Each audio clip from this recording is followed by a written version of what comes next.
These rotating updrafts that can create some very large hail. That's going to be another big concern here with these supercells. They could produce golf ball sized hail or larger in some cases. We're not there yet, but if they really get going, that's one problem you have with the supercell. And then on the southwest end of the supercell, you get the tornado forming, and that's a little bit less of a guarantee in this scenario here. We just got to hope that we don't get all the tornadoes with every supercell that forms.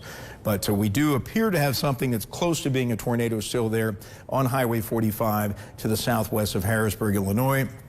And then a severe thunderstorm warning for southeastern portions of Gallatin County, and then that's going to be pushing into western Union County. So let me get back to the reflectivity here, and we're going to zoom in a bit tighter on the storm about to hit Union County here. You can see that it doesn't have a lot of lightning, maybe a little bit of hail in that darker red core there, and it doesn't have the classic shape yet of a supercell. I think it's trying to be one. I think every storm that is out ahead of this main line is trying to tap into the wind shear that's out there, and will try to organize into what we call these supercell thunderstorms. That doesn't have the classic shape yet, but it's certainly trying.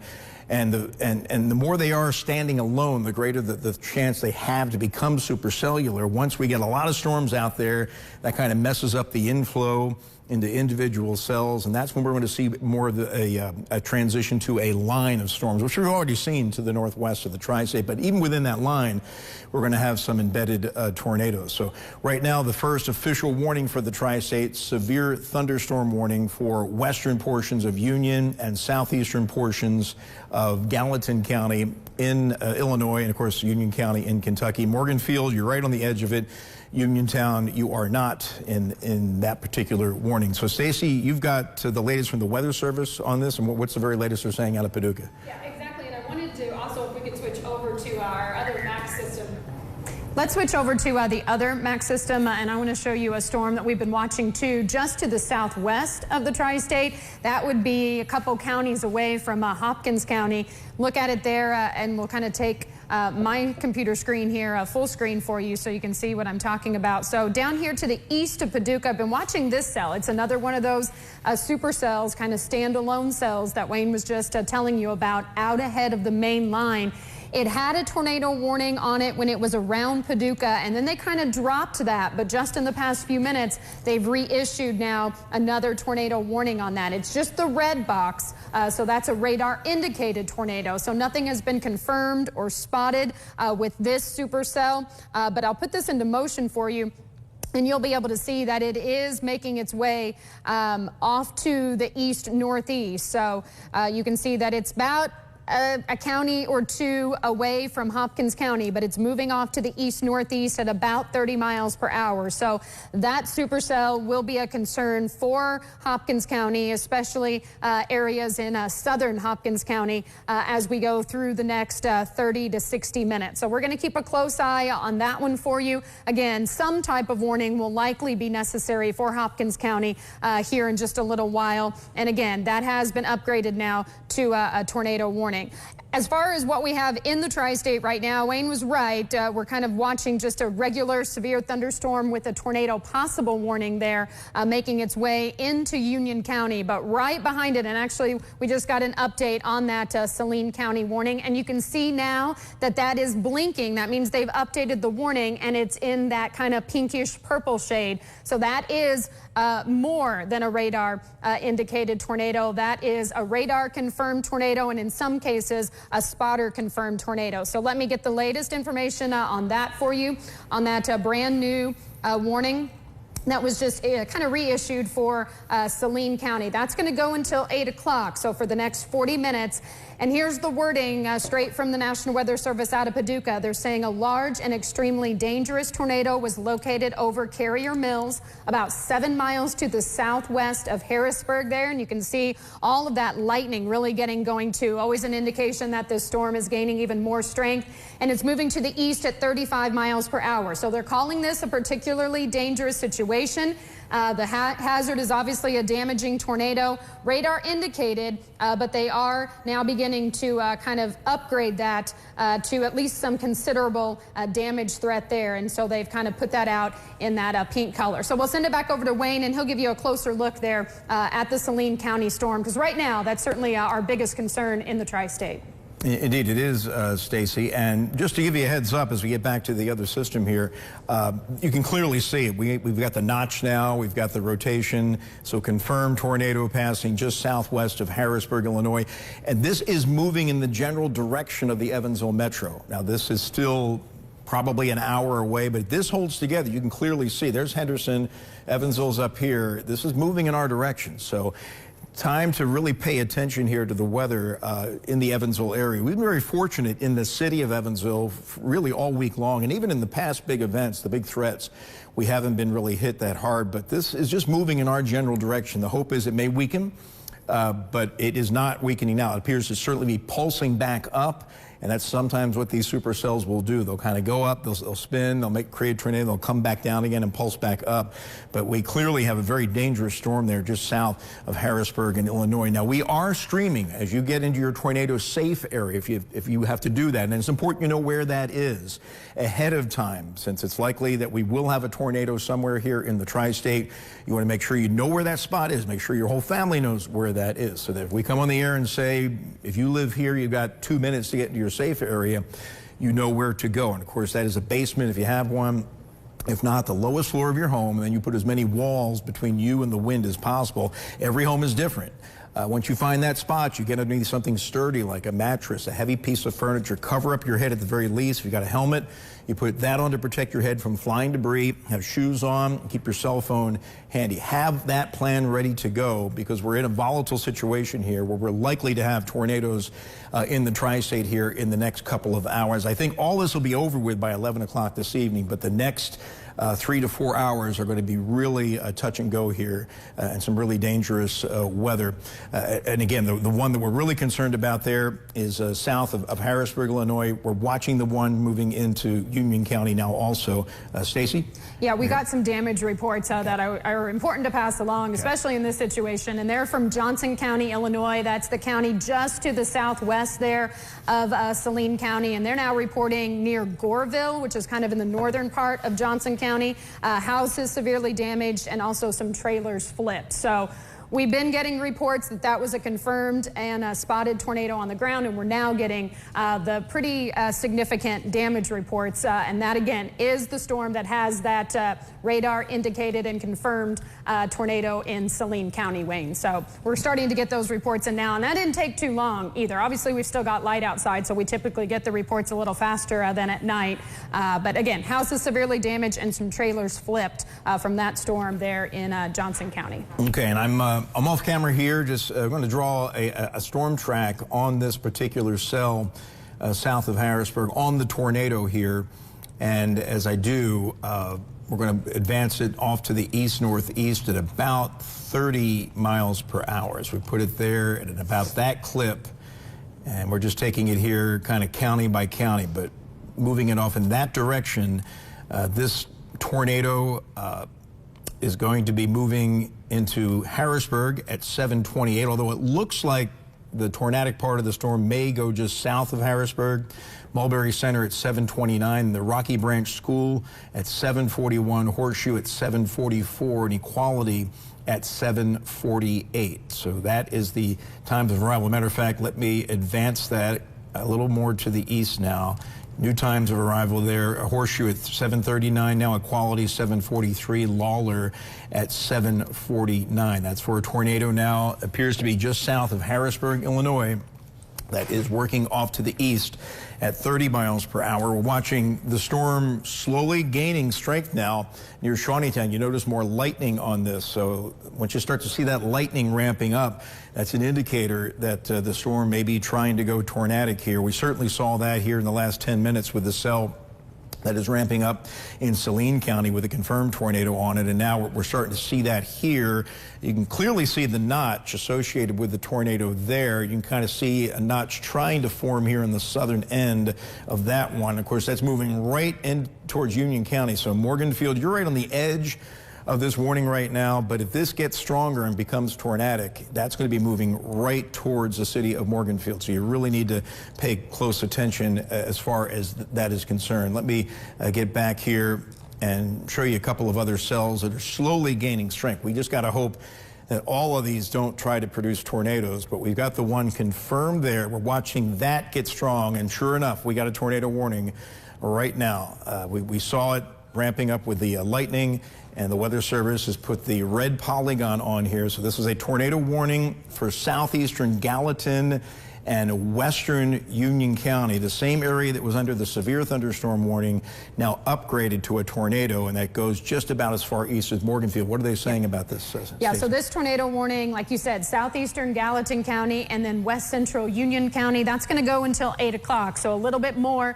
than 30 minutes. And again, it's for that first storm that now is starting to show that rotation. So it's a severe thunderstorm capable of producing a tornado near the Shawneetown area, moving east like all of these are right now at 30 miles per hour. You can look there a little tighter on my screen there, and you can kind of see what we are tracking. And right there's Wayne's screen, you know, right there where you see the blue up against the red. We're starting to see that try to rotate there, and that's exactly where they are watching that severe thunderstorm. Again, near Shawneetown, moving east at 30 miles per hour. Right now, radar indicated rotation, but I'll tell you, a lot of these storms, these supercells here late this afternoon and early this evening, they've had that severe thunderstorm with a tornado possible warning on them, and then they have quickly started rotating and turned into a radar confirmed or spotter confirmed tornado. So as soon as you get a tornado warning or any warning on these cells coming into your area, you want to go to your safe spot, lowest floor of your home, basement if you have one, most interior part of your home too. You just want to get as many walls between you and that storm as you can and be away from any outside walls and windows. Real quick before I send it back to Wayne, I'm still watching that storm farther to the south too, and that still has a tornado warning on it and showing a little bit of rotation on radar too. Still another county away from Hopkins County, but you guys could have to go under a warning here in just a little bit. Otherwise, we are still watching that line of storms that has quite a few tornado warnings on it, kind of approaching our western counties. But in the meantime, let's go back to Wayne and we'll get the latest on this brand new tornado warning that we have there going into Union County. Okay, yeah, let's take a look at the velocity data here. And I put a storm track on this, really focusing in on the rotating part of the storm, which would be into the rocks at 740, Spring Grove at 747, Harding at 751. And so you got Morganfield right over here, not showing up on this particular track, but it would be about 752.3 for the city of Morganfield. Technically not in this warning, but this storm is moving in your direction. You can clearly see here the rotation. New sweep just came in, so it's not wound quite as tightly. You can kind of see some brighter reds up against the blues here. So there's your circulation right there. It's a little broad, but it's trying to ramp up, kind of like that one is in Saline County, and moving in this direction. And let me just back the radar up here a little bit more to bring into view the rest of Union County. But we're focusing in, okay, there's Morganfield, technically not in the warning. You're right on the polygon, but you can see the circulation is back here. So that's going to cross over the river here momentarily. It's very close to the Ohio here. The Shawneetown Bridge is right here, so it looks like the tornadic part of the storm will go just south of the bridge and the city of Shawneetown, which is not under a tornado warning. Now, old Shawneetown, you are in the polygon, but it looks like the circulation is going to come in a little farther south. The hail core would be up here in that part of the supercell, but you can see as it moves to the east-northeast, it's pretty much going to ride right towards the city of Morganfield. So we just kind of have to hope that that doesn't get any stronger or perhaps weakens. But compare that to what we have over here with this storm, and you can clearly see higher velocities coming out of the cell with a tornado warning now southeast of Harrisburg in Illinois. I mean, they did just update that, and they did bring it back down to just a radar indicated rotation on that. But like you said, still showing a lot of that on radar. So still keeping the tornado warning going there. With that being south of Harrisburg, still moving east at 30 miles per hour. But they did bring it down to a radar indicated rotation on that warning, Wayne. Okay, so that would be located about right here. You can clearly see the notch, and the reflectivity here. So that's your tornado, or possible tornado. We know it did produce a tornado, and it's still looking nasty here on Doppler radar. So that one is moving in the general direction of equality. We don't have a warning yet for Gallatin County on that one, but it's getting close. And then we've got the tornado warning over here with this storm. You can kind of see the hook beginning to form right here. And so that's not quite as pronounced as what we're seeing over there in Saline County, but still a dangerous situation. This could be producing a tornado, and you can kind of see Morganfield is right there. This is kind of moving right in your general direction, but we'll go over the fairly rural areas there, just, I'd say, along and south of the Kentucky 56 once it crosses the river into Union County. If you live near 56 there, west of Morganfield, you really need to pay attention with this storm. It looks like we got a new tornado warning of some sort, so Stacy's going to check that out. Matter of fact, let me just pull back and show you the bigger picture here.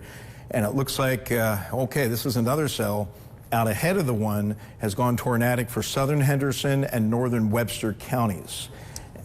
Yeah, the details on that, that's for southeastern Henderson County, northwestern McLean County, eastern Union County, and northeastern Webster County.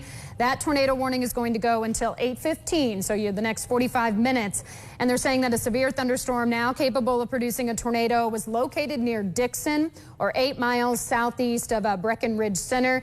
It's also moving east at 30 miles per hour. Right now, radar indicated rotation, but obviously the National Weather Service out of Paducah watching all of these supercells very closely, and as they start to see them try to wrap up and start to rotate, they're putting out the tornado warnings, because we are just in that environment where it's not taking them too long to start doing that. So they have this storm near Seabury and Roberts around 7:35, and then Beech Grove around 7:50. So for Seabury and Roberts, that's not too far from now, Wayne. Okay, and we are streaming, by the way, as you get into your tornado safe areas, we are streaming on our website, tricityhomepage.com, our news and weather apps, and also on our Eyewitness News Facebook page. So if you can't be in front of your TV, you can at least take a streaming device with you to see and follow along our coverage. But we have 3 tornadic supercells lined up, one after the other. There is the lead one that we have just the brand new warning issued for, which is pretty much right where Union, Webster, and Henderson counties all come together. And then on its heels, we got the one that is passing just south of Shawneetown, crossing the Ohio River, and then the stronger one in Saline County, and they've just extended that tornado warning into southern Gallatin County. So we have 3 tornadic storms all lined up, 1, 2, and 3. And this is what we were fearing in this scenario, that we would see these supercells go tornadic, and we would have multiple tornadoes, and some could be strong. And the strongest one right now is clearly that one southeast of Harrisburg, Illinois, but it doesn't take anything more than an EF0 to do a lot of damage. But we have the potential for EF2 or stronger today. And this is the first one, the lead one now, that is the farthest into the tri-state. One crossing the river, you can see the little hook right there.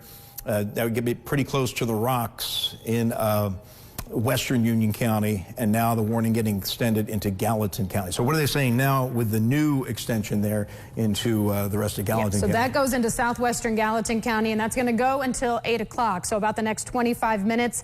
Now a severe thunderstorm capable of producing a tornado near Harrisburg, as Wayne's been tracking for you. You can go into our Max 2 a little tighter there, so you can kind of see, and this is in the velocity mode, and you can kind of pick out where we've got the blue and the red up against each other. Like you said, what's there south of Harrisburg is what's kind of standing out the most right now, and that is why this warning was extended into Gallatin County, kind of right up to the Shawneetown area. They've got this storm moving just a bit faster, still straight to the east at 35 miles per hour. Again, a radar indicated rotation for this warning, but these continue to show more and more rotation as they move to the east, and that's unfortunately what we were kind of expecting to happen. So they've got this part of the storm near Equality here in about 5 minutes at 7:40, and then Shawneetown in about 10 minutes at 7:45. So right now is when you need to be getting to your safe safe spot in all of these areas with these 3 supercell storms. We'll send it back over to Wayne. Okay, I got a storm track on that lead storm now, the latest warning, which is in effect for southern Henderson. The sirens are going off in the city of Henderson, but the city of Henderson not under a warning right now. This is for southern Henderson County, and I put a storm track on the part of the storm that's rotating there, which will be into Tilden here shortly. So Tilden will be the first community with a possible tornado with this lead storm, 7:38, into Wanamaker at 7:44, Pratt at 7:54, Seabury at 7:59, moving in this general direction. And as we check reflectivity, let me get back to the more traditional view here. You can kind of see a little bit of a hook forming right there. So 3 tornadic storms, and let's look at the velocity on each one of them here. We got the one getting close to Tilden here. This is Union, Henderson, Webster counties all coming together right there, the 3-county intersection. And this circulation looks like it's going to be tracking just along and south of the Henderson Webster County line. So Poole would be in line to see this potential tornado. You got Tilden first, and then Poole on 41A, which would be about right there, would be next in line. So you really want to make sure you're in your tornado safe areas in those locations, because that rotation not really super pronounced, but we know the atmosphere is ramping up now. Storm number 2, we've got this circulation now into western Union County, and it's right along Kentucky 56 here. And you can kind of see it's not a classic couplet there, but we're getting some pretty decent outbounds there in the brighter red, and that looks like it's going to track right along Kentucky 56 into the Morganfield area. Morganfield, you're technically not in this warning, but it's moving your way. It's just a matter if once they get the confidence that this is going to hold together, they're going to extend these polygons to the east. But right now, that's going to be moving right along Kentucky 56 in Union County. And then we got another warning that has come in. Let me just update this other one here, and then we'll get the other new warning. And you can see the one coming out of Saline County. That is the much stronger storm. Clearly, look at that, blue up against red. That is a much more dangerous situation, and that is about to cross over into western Gallatin County, probably passing just south of Equality. And the new warning, let me back up the radar here, and Clay County, Illinois. Okay. Line. So that's kind of our first tornado warning on that main line of storm. So that's now just entering our northwestern counties. We'll real quick kind of show you that. Clay County, one of our fringe counties. So we'll give you kind of a quick update on this. And I've got to switch over to the National Weather Service out of Lincoln, Illinois for that. They're the ones that cover Clay, Richland, and Lawrence County for us up there in the northwest corner. But this is a tornado warning that the Lincoln office has issued for Clay County, southwestern Clay County to be more specific. And that's going to go for the next 20 minutes or so until 8 o'clock. A severe thunderstorm is capable of producing a tornado near Stephen Forbes Station. That's about 10 miles there to the west of Flora. And they have this moving to the east at 40 miles per hour. And again, you can see it's in that line. So even if you're not in the warning, the tornado warning there in Clay County, you've got this whole line that is going to move from west to east across Clay County and then really across the entire tri-state. So that's where we're really concerned about the widespread damaging wind gust, which the Storm Prediction Center has been telling us could be over 70, even 80 miles per hour in some isolated spots. But then still embedded in that line, we could have those areas that rotate and try to spin up. And that's why we have this first tornado warning in the line up there in Clay County. So again, radar indicated rotation there moving into western Clay County, and then you see blinking below that for Wayne County and down into Hamilton County and then northwestern White County. That is a new warning. It's not a it's not a tornado warning. It looks like it's a severe thunderstorm warning. So let me get you the details on that here, and then we'll send it back over to Wayne. But yes, the National Weather Service out of Paducah has now issued a severe thunderstorm warning for northwestern White County, for all of Wayne County, all of Hamilton County, and that's going to go until 9 o'clock. So this is for that main line of storms to move through.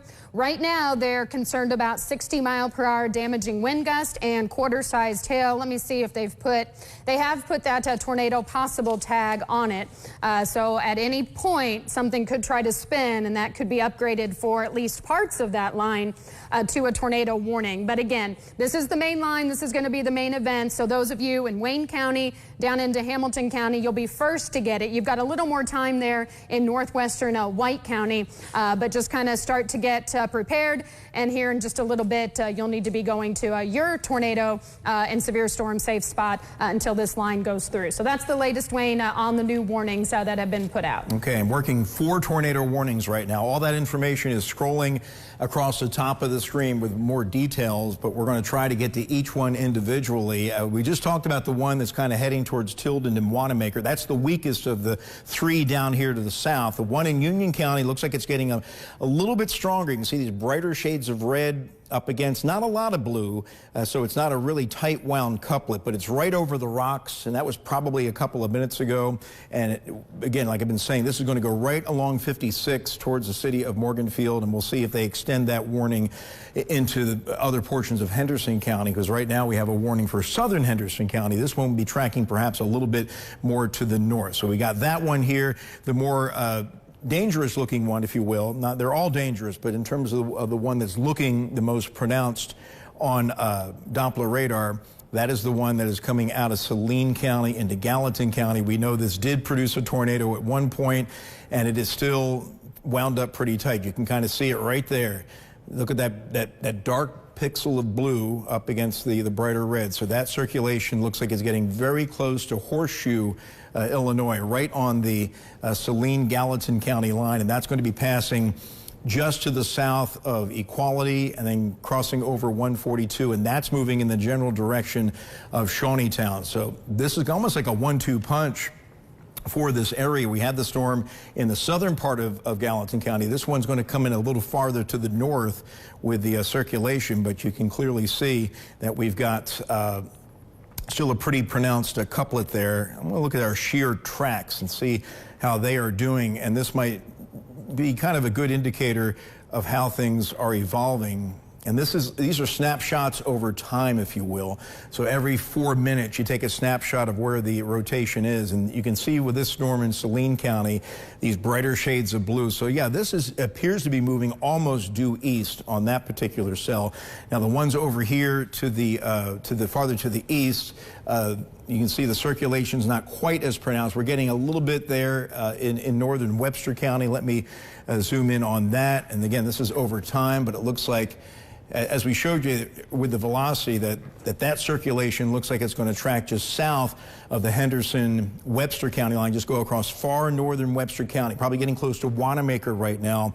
Poole is up here. It may go just south of Poole. It's going to be a close call. And then eventually into the Seabury area. So Seabury would be next after Wanamaker, perhaps Poole, and then into the Seabury area. So that's another tool that we're using, but let's just get back to the velocity here and look at what it is showing, because it's doing a pretty good job at identifying rotation. You got that rotation there, and you got the stronger one there that is over west of Morganfield. You can kind of see the differences there. We got much more organized wind here, brighter shades of red. Not so much over here, but I think as each storm slowly intensifies, they're all going to try to get stronger here, at least for the next hour. Eventually, the hope is this line catches up with all the supercells, and then it becomes a little less tornadic. I mean, we're still going to have tornado warnings within that line, but at least these won't be supercells, standalone tornadoes. They'll get absorbed into the line, and we'll be dealing with more of just one long line of storms. So that's, I think, how things will evolve here in the next hour or two. But that's storm number 1, the lead storm. We got the one here west of Morganfield along Kentucky 56, and then getting back to the camera here. And we'll pan over and look at the cell that's coming into Gallatin County on its heels right here. And you can see that is now looking just to the south of Equality. So Equality, you're probably in the hail core. We'll go up to reflectivity here. And yeah, it looks like Equality. These darker shades of red, that's the hail core. That could be some large hail. The notch is where the tornado is. So it looks like the tornado is right in there, shooting south of Equality. And then that is going to be pushing towards the Shawneetown area. So I'm going to zoom in a little tighter on each one of these cells here to bring in some of these smaller communities into view. So you got Equality, Horseshoe right on the county line there. And then it's going to move in this general direction. Not a lot between Horseshoe and Shawneetown. Pretty rural area there, but it looks like it's passing just south of Equality. Oh, in Equality, you're getting the large hail up there. So that is the most intense storm we have right now. We know it did produce a tornado at some point, and it is now tracking south of Equality. So now let's go and look at the storm that is a little farther to the east. And this is the one getting into Union County here. And let me just get all these into perspective. And we've got this one right there. So there's Spring Grove. You got the notch right there. So it looks like we got a tornado. It's probably on Kentucky 56 near Spring Grove. Let me clear that off here. Moving right towards Morganfield. We've been saying all along that if you're in Morganfield, you need to be getting into your tornado safe area. Technically, you're right on the edge of this polygon, but this circulation is moving your way. It's not confirmed, but just by the looks of the radar, we know it has the potential to produce a tornado near Spring Grove right now, moving east along 56 towards Morganfield. And finally, this storm over here that is in far northern Webster County, that one not quite as well developed, but you can kind of see a little bit of a notch right there, very close to Poole, near the Henderson-Webster County line, and that's going to be tracking pretty much along the county line, if not just south of it, but that one not looking quite as pronounced as it did earlier. And we got lots of flash flood warnings coming in. It looks like we just, let me just go through that there real quick, and let me back up on that. So, of course, we got all that information going across the bottom of the screen. So, we got tornado warning, far northern Webster, southern Henderson County. A possible tornado just west of Morganfield near Spring Grove, and another one just south of Equality in southwestern Gallatin County. Stacey, what's the latest on your end? Yeah, so I've been checking with the National Weather Service, obviously, on our chat. Haven't had any confirmed reports out of any of these tornado warnings in our county so far. And when they continue to update those tornado warnings, they're still keeping them at tornado warnings because of radar indicated rotation. So a little bit of encouraging news there, but certainly doesn't mean that we're not having damage or we won't be having that, and we don't have any of these actually on the ground. Let's go in a little bit tighter here.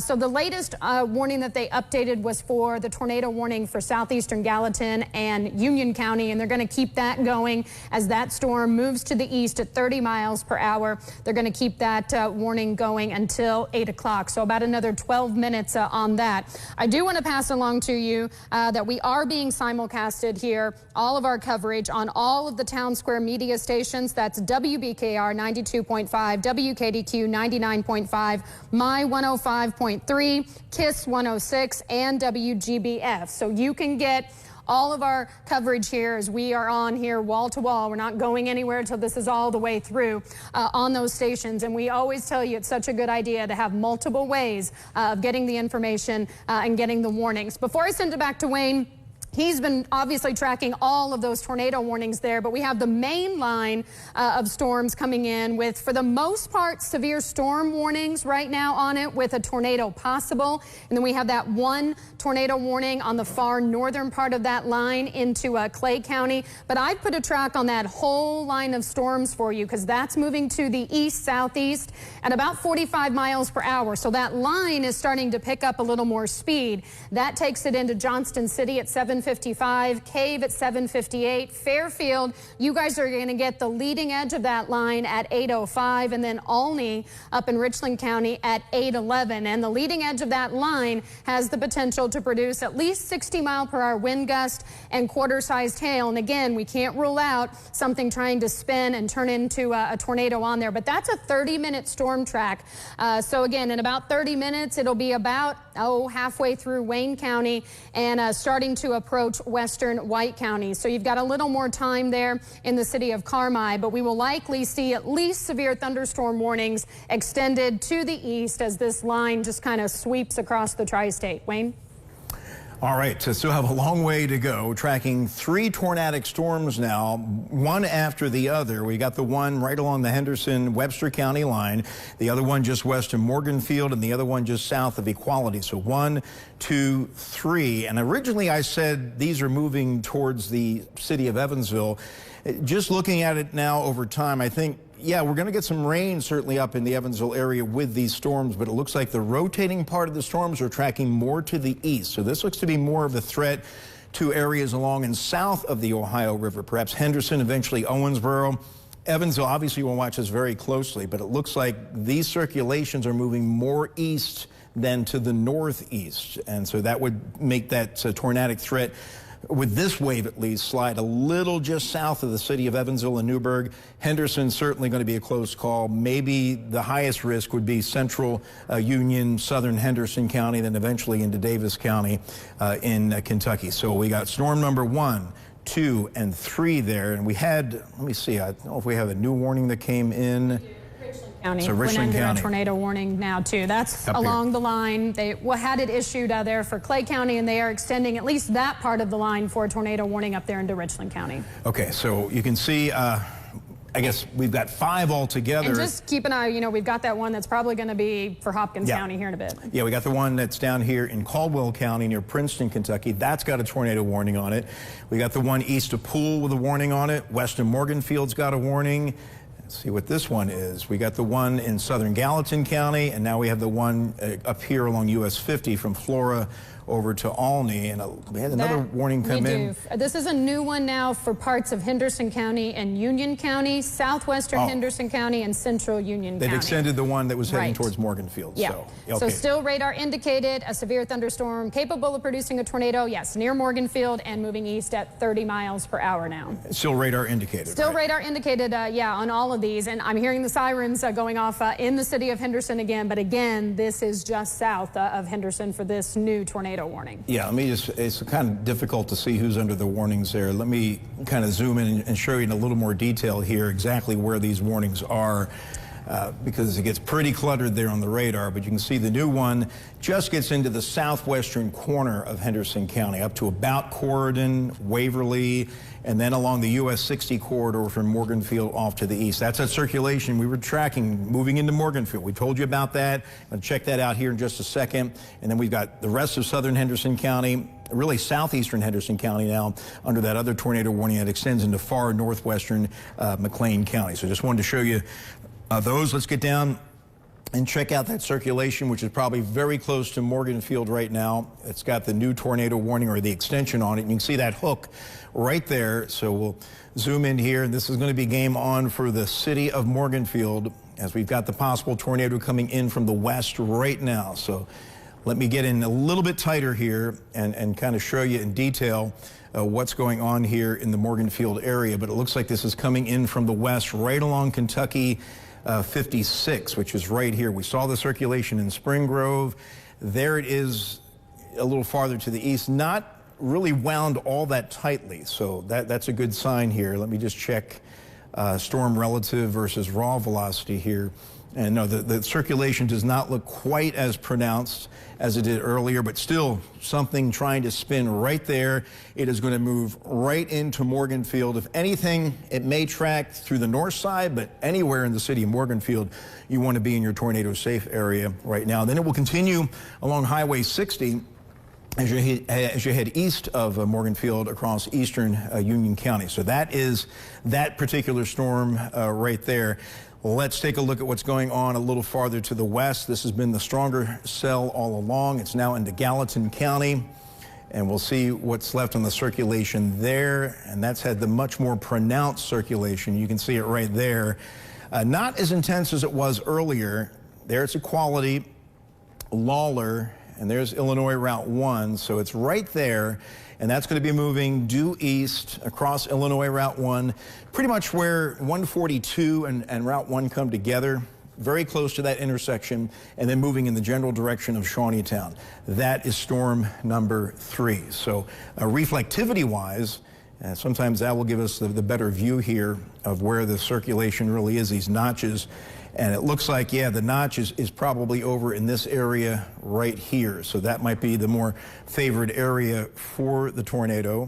Let's go ahead and pan that. And looks like we're getting an update in from the Weather Service right now on that storm. It looks like they're going with some sort of severe thunderstorm warning inside of that box. Not quite sure what. But, yeah, let me just back up on that. You getting information on that, Stacey? The severe thunderstorm warning, yeah, that's a new one for southern Gallatin and then west central Union County. They've got that going for almost an hour until 8:45, and they have a severe thunderstorm located near Shawneetown and moving to the east, Wayne, at 30. So they're concerned about 60-mile-per-hour wind gust and nickel-sized hail with that part of the storm. So I'm trying to say, is this replacing? Well, you got the tornado warning right here, right, and then you've got, in addition to that, the severe thunderstorm warning here on the southern end of that. So I'm just interested to see if they're thinking this is no longer tornadic and they're going with a severe thunderstorm tornado possible, because it kind of looks that way. I don't see any other circulation. It's a little farther south than the initial warning, but okay, maybe they're concerned about the straight line wind threat down there. On that part of it, I think. Okay, so it might be two threats here. Still a tornado potential there in southern Gallatin County, and then also the possibility of some damaging straight line winds. We do have our reporter Ben Walls out in Storm Tracker, and they've just told me that we don't have the signal with him right now, but he's on Highway 60 heading toward Morganfield right now. So we'll hopefully at some point be able to get some updates from Ben. Yeah, he's going to run right into that storm, so we'll have to make sure we get Ben positioned in a safe area, because it looks like the circulation with storm number 2 is right over Morganfield. You can see that notch right over the city. You got the hail core to the north between Morganfield and Uniontown is where you're getting all the intense lightning and probably some large hail. And then if we got a tornado, it's probably right over Morganfield, moving east. And we'll be tracking along Highway 60 towards the Waverly and Corridon area. So we've got Ben Walls in our mobile storm tracker moving there in that direction. And so we hope to get a report from him here shortly. But so you see up at Uniontown, you got the hail core just south of you. So that's the large hail. And then in this somewhat rain-free notches where you've got the circulation and the possible tornado.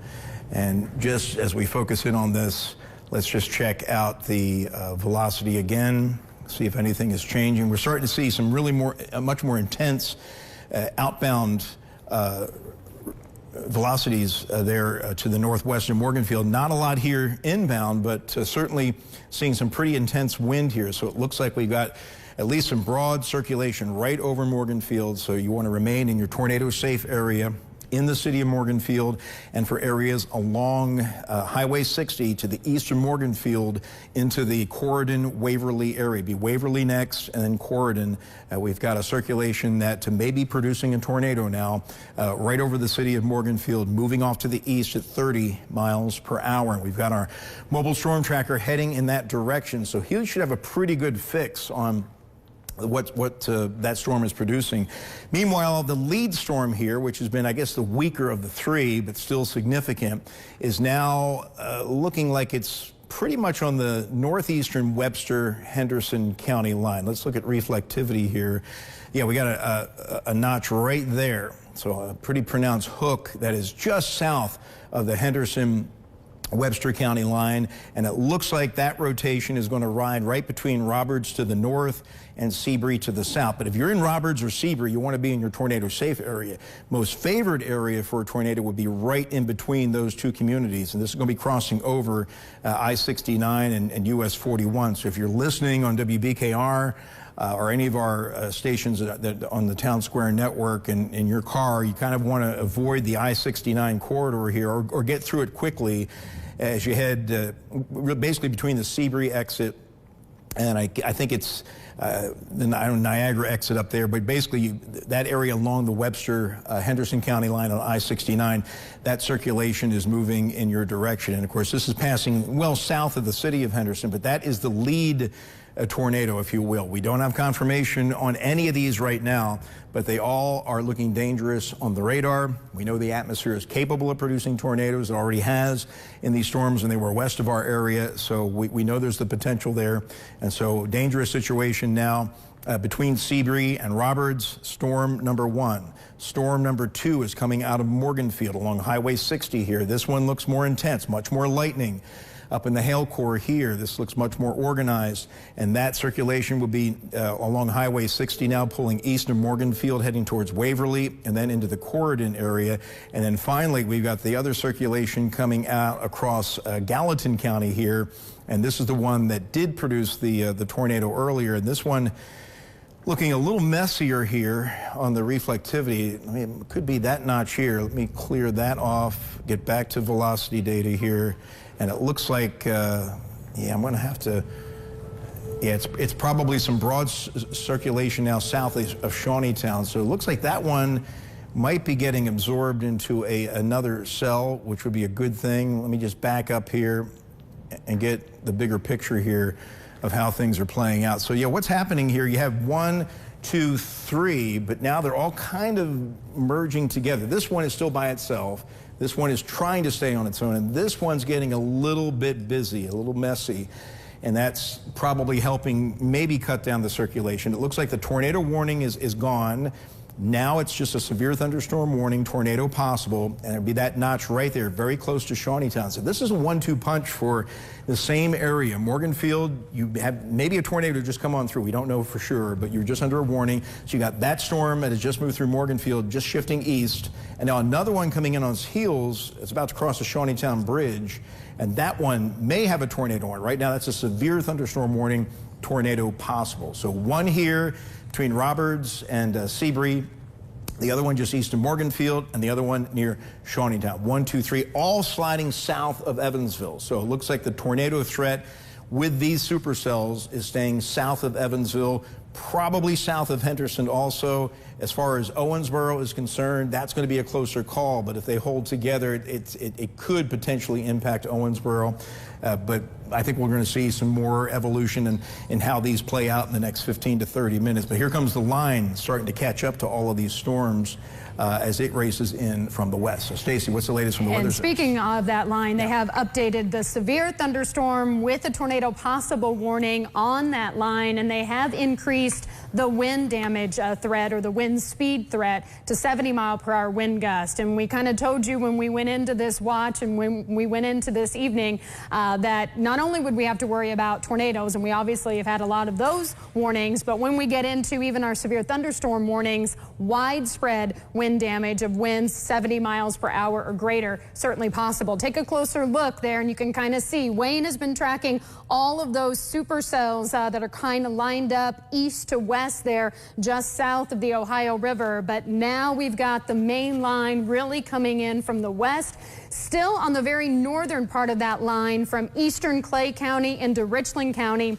We do have a tornado warning on that part of the line. So up there around Olney, coming out of Clay County over into Richland County, make sure you are on guard there for a possible tornado. But no matter what, you've got that whole line coming through. And then that line is moving right through the heart of Wayne County now. You can see the leading edge coming through the city of Fairfield. And that leading edge is where we have the potential for those 70-mile-per-hour wind gusts, and also some large hail, too. We've had a few reports so far that I've seen of about 1-inch hail. The potential is there for some even bigger hail. That's all I've seen so far. And then that line just now getting into far western Hamilton County, and also approaching Saline County. And there's another tornado warning there just to the west of southern Saline County. So that could prompt another tornado warning for at least southern Saline County as that main line comes in too. So again, we'll probably see at least severe thunderstorm warnings extended into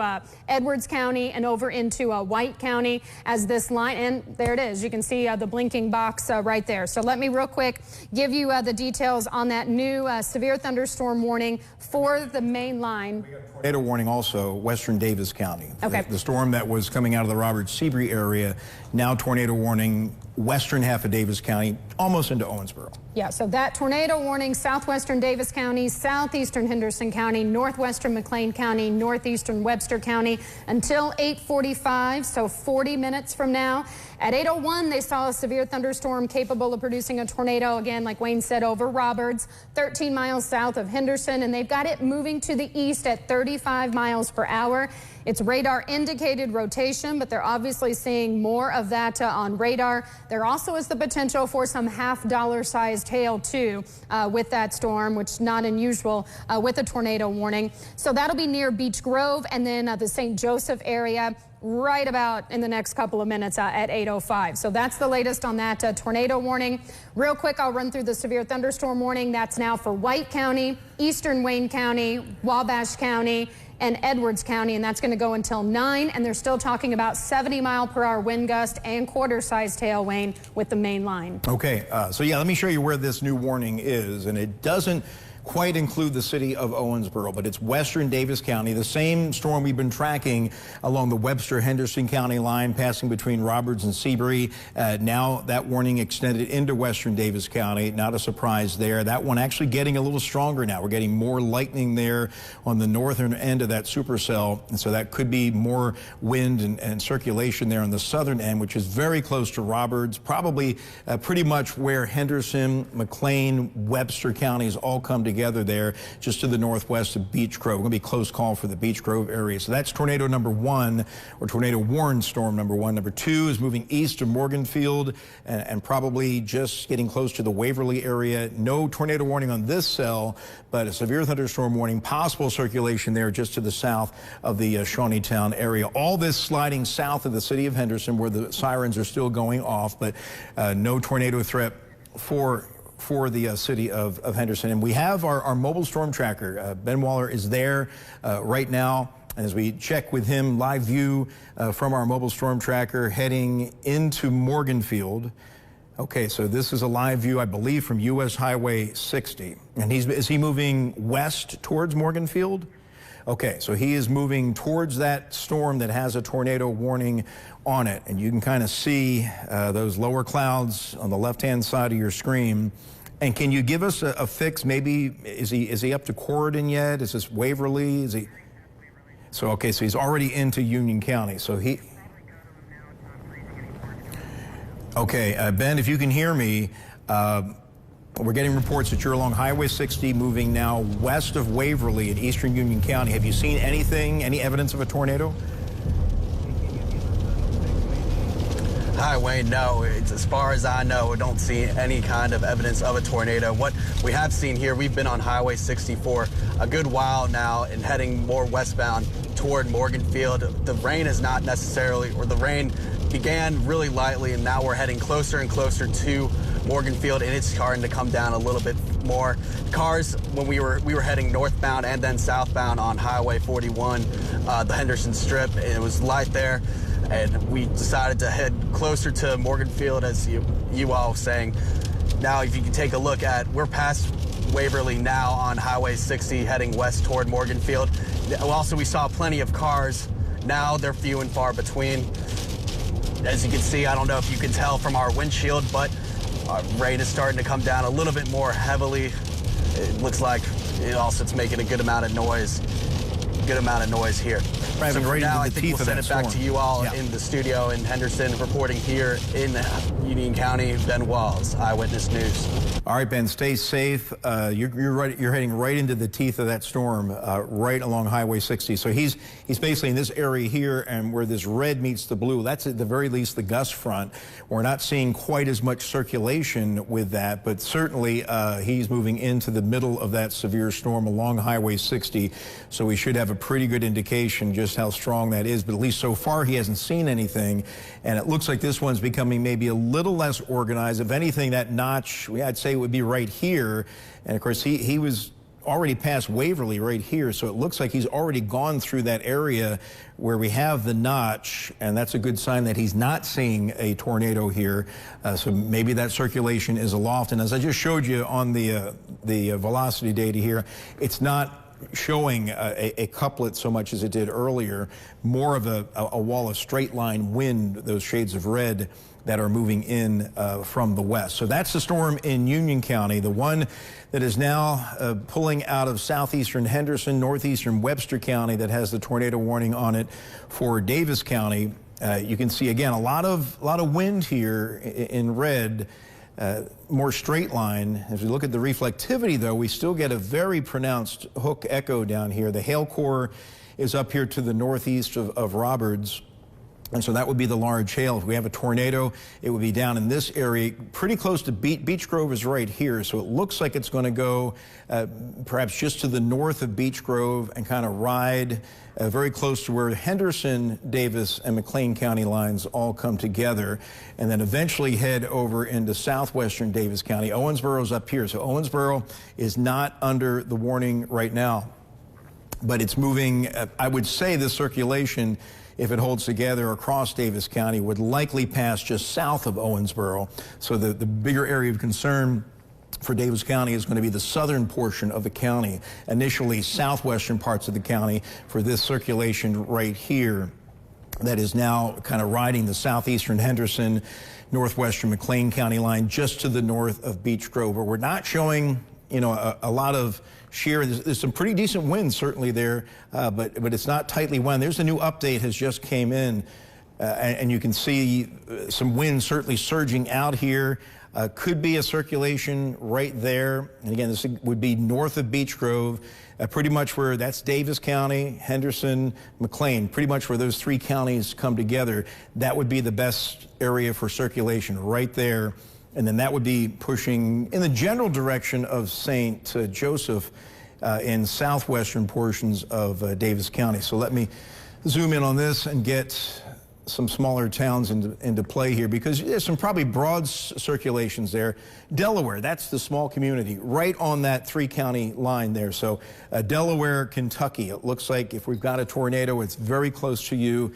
West Louisville would be next here in southwestern Davis County as this storm continues to move in this general direction. But this is the lead storm where we have the potential for a tornado over Delaware, Kentucky, moving towards West Louisville in southwestern portions of Davis County. Now, as we pan over here to the west, that is storm number one.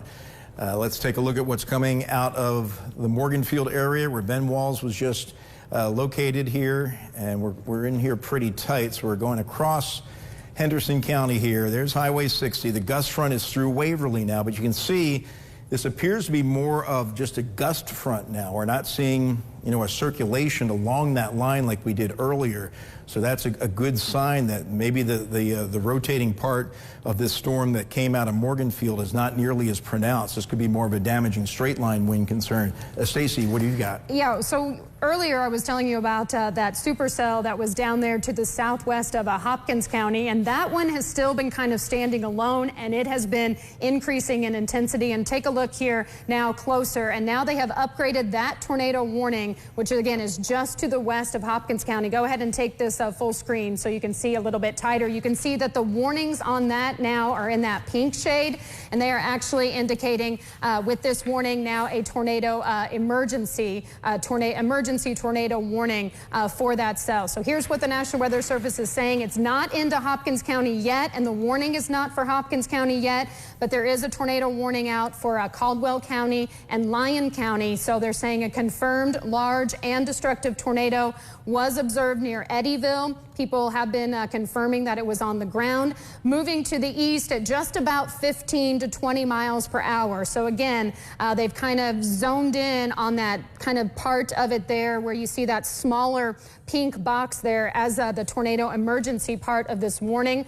So it is a law enforcement confirmed tornado, and the damage threat they're indicating as catastrophic right now. So that one we have to watch really closely, Wayne, as it starts to move into western Hopkins County. So around Dawson Springs, you're right on the edge of that warning right now. Is moving off to the east northeast, but only at about 15 to 20 miles per hour. So I can put a track real quick on it, and then I'll send it back over to Wayne. But again, not moving very quickly. I'll put this at about 20 miles per hour, but that would take it into Olney at 822, Dawson Springs at 831, and 6 Vane at about 840. So we've got to keep a real close eye on this one. Yeah, and I'm looking at the velocity right now, and I'll show you that. And this is much more pronounced than what we've been showing you with these storms farther to the north. And that's why they're calling this a tornado emergency, a much more serious situation. Not that the other ones aren't serious. This one's another notch higher in terms of the threat, and unfortunately moving in the general direction of Dawson Springs. There's Dawson Springs right there.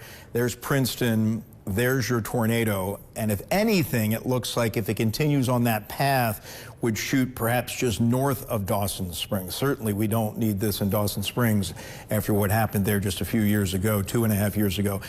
So that circulation as of now looks like it, but it's just going to be a close call. Anywhere on the I-69 corridor, I would say along and north of I-69, from Eddyville to Princeton to Dawson Springs, you need to be ready to get into your tornado safe area. If you're watching down in Caldwell County, you need to be there now. But for those of you in Dawson Springs and points just to the north of Dawson Springs, really need to watch this carefully, and we'll continue to do that. We're working 3 other tornado warnings, or at least 2 others up here to the north, but want to certainly give you a heads up on that. So we'll get back to that here shortly. What's the speed on that, Stacy? 15 to 20 miles per hour. Okay. So it's a slower one, so we do have some time there, and you did a storm track on that. Yes. Just a moment ago. Yeah, it was about Dawson Springs at about 8:30, I believe, but I'll do another one here. Okay, at 8:30. Okay, so that's a heads up for Dawson Springs. Now we're going to go back to the north here and take a look at these 2 to 3 severe, potentially tornadic storms that are closer to the Owensboro area. And as we head up there to the north, we can see that storm number 1, that's got the notch in it right there, just to the north of Beech Grove. And so this is moving towards West Louisville and southwestern Davis County. So if we got a circulation, we got a tornado, it's right in that area there, and that's going to probably slide just south of Owensboro as it tracks across southern Davis County, West Louisville. It's near Delaware right now, probably east of Delaware, moving towards West Louisville, and they've just updated that tornado warning. Stacey, did you get some information on that? Whenever you see the polygon flashing, that means we got new information coming in from the Weather Service. Yes. Okay. Tornado warning, they're going to keep that going until 8:45 for southwestern Davis County, southeastern Henderson, and northwestern McLean. Still keeping that as a radar indicated rotation with a tornado and then $half sized hail. So they've got that located now near Beech Grove. That's about 12 miles northwest of Calhoun, moving to the east at 30 miles per hour. Okay, so that's the latest on that particular storm. All right, so now let's head to the west here. This is the tornado warning for the cell that's coming out of Union County, and that just gets into the southwest corner of Henderson County. This is the one that looks like it's weakening, at least in terms of the rotation. And if we have it, it's pretty close to Corydon, very close to the edge now of this polygon. So we'll see what the Weather Service decides to do with this storm, but it was looking on the velocity fields that was losing its rotational signature. And so we'll check that out real quick here. Yeah, this looks like more of just a line of straight line winds, where this one here, you can see the blues up against the bright red. So here, that's a circulation there. So that's a possible tornado right there to the east of Delaware, Kentucky, moving towards West Louisville. This, on the other hand, what's coming in out of Union County into southwestern Henderson County is looking more straight line at this time. And of course, Ben Walls was in our mobile storm tracker, drove right through that, did not see a tornado. He's probably going to come back eastward here. New update has just come in. Gust front pushing through Corydon right now, but not seeing anything that's circulating along that front. So my guess is they will probably let that tornado warning expire, and we'll be left with this one on the lead edge here, which is gaining a little strength. You can clearly see a circulation right there. So I'm going to get in a little tighter on this and put a storm track on it, because this is going to be tracking across southern portions of Davis County, now into southwestern Davis County. Possible tornado here on the lead. So let me get in a bit tighter yet here. And yeah, let's try that. We're pushing this. Are these still about 30 miles per hour, Stacey? Okay, so let's push this to the east northeast at about 30 miles per hour, and we'll outline this broad area about right here. That's your circulation, and we're going to push it off to the east at about, and of course my map's not going to be able to encompass all of that, so these times are off, but this is where this rotation is heading towards: Mount St. Joseph Academy, St. Joseph, West Louisville, St. Martin School, and eventually Rome. But I have to pull this map out to basically show you those more correct times. So let me do that and pull it back here and be able to show you a little bit more. Okay, so now we'll put the storm track on and get you some more exact times. At least I show you the communities that are in line here for what could be a tornado in southwestern Davis County. So here's Owensboro's up here. There is the Audubon Parkway's up here. So this is all south of the Audubon Parkway. There's your circulation. So we're going to put it about right there, slide it off to the east, and now we can do it at about 30 miles per hour. So at that rate, you can see where it's going. Mount St. Joseph Academy at 822, St. Joseph at 822, West Louisville at 827, Rome at 839, and Owensboro Davis County High School would be at 8:41. It looks like it would shoot just south of Owensboro if it holds together, but those are your times of arrival for that particular storm that is now into southwestern Davis County with a possible tornado on it there. You can see the circulation that we're looking at pretty much between Delaware, pulling out of the Delaware area and now pushing towards West Louisville. Let's get over and look at reflectivity, because this one's had a nice hook on it. It's been pretty pronounced in terms of the hook, and you can kind of see it right there.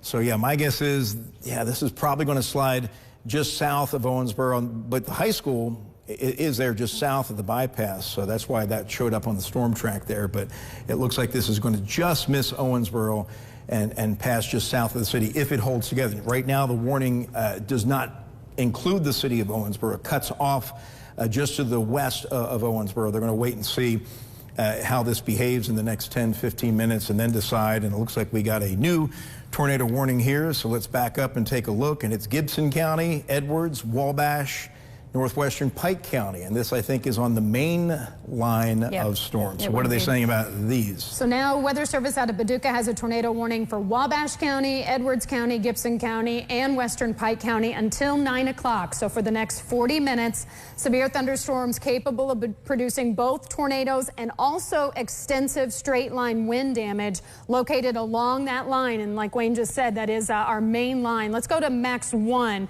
This, I was kind of keeping an eye on Hopkins County, and we'll get back down there in just a second. But here is a look at this main line of storms. But like we've been telling you, we could certainly have some widespread damaging winds along that line, but they are seeing enough to indicate at least the chance for some areas to be rotating. That line is extending from Parkersburg to 8 miles northwest of Crossville there in Illinois. And this line is now moving to the east at 65 miles per hour. The last time we had a warning on this line, they had it moving at 45 miles per hour. So it has picked up a lot of speed in about the past 20 to 30 minutes, Wayne. And as we just showed you there, and let me explain it to you here on the velocity, we're showing a lot of intense straight line winds, these darker shades of blue, now plowing into western Wabash County or western Edwards County, about to hit West Salem and Albion. So we were talking all along going into this event, one of the reasons we were in that elevated, enhanced, now moderate risk in some areas was because of the widespread potential for damaging winds on a widespread basis, maybe in the 70 to 85 mile per hour range. So these are some pretty intense winds here that could be doing some widespread damage. I'm seeing any circulations here, but anywhere along this line, we could see a spin up. And these types of tornadoes are much more difficult to track, kind of like what happened on April 2nd when we had that line of storms pushing through areas north of Evansville early in the morning. Line of storms, and along that line, you get these little circulations that are embedded. But at the same time, look at all those shades of dark blue just about to plow through areas, especially right between Albion and West Salem. So that's a tornado warning, but also a widespread damaging straight line winds. Often when we have a tornado warning for a county, a very small part of that county is impacted because it's just a smaller tornado. But in this case, everybody's going to get the wind and maybe an embedded tornado within that line, now pushing into Edwards County, and then winds a little bit less south of 64, and that's why we don't have a warning down here in White County. But you can clearly see we do have a lot of wind up here in that part of the county. And so along and north of 64, first Edwards and Wabash, and then most of Gibson County will be under that tornado warning for widespread damaging straight line winds and the potential for embedded tornadoes. But I can't find a specific circulation right now to track for you when it comes to it. Well, I take that back. There was a notch and it just went away, but it was a little notch there just to the south of Albion. So could be something trying to spin up in the Albion area. And it's these little notches on the leading edge here that could produce brief spin-up tornadoes, and these are going to be very difficult to track. So just what you need to know here is just prepare for damaging wind, be it to straight line 70 mile per hour plus winds, or maybe more intense tornadic winds along that line, which is now pushed through Albion, pushing through West Salem, getting close to the Wabash County line, and then Mount Carmel, of course. So you're in line to experience this. And we have got another tornado warning. So let's back up to the alerts map. And it is indeed Hopkins County for that storm coming out of Caldwell County, and this looks like a confirmed tornado. Stacy, what are they saying about that? And they are continuing that. That's what it has been for the past half an hour or so now. And the reports coming in on the National Weather Service chat continue to indicate that spotters, law enforcement, they're still reporting an observed tornado and a tornado on the ground doing damage. So let's take a look here, go in a little bit closer. So now the National Weather Service, as expected, has extended this tornado warning into southern Hopkins County, and that's going to go until 9:15. So for about the next 45, 50 minutes.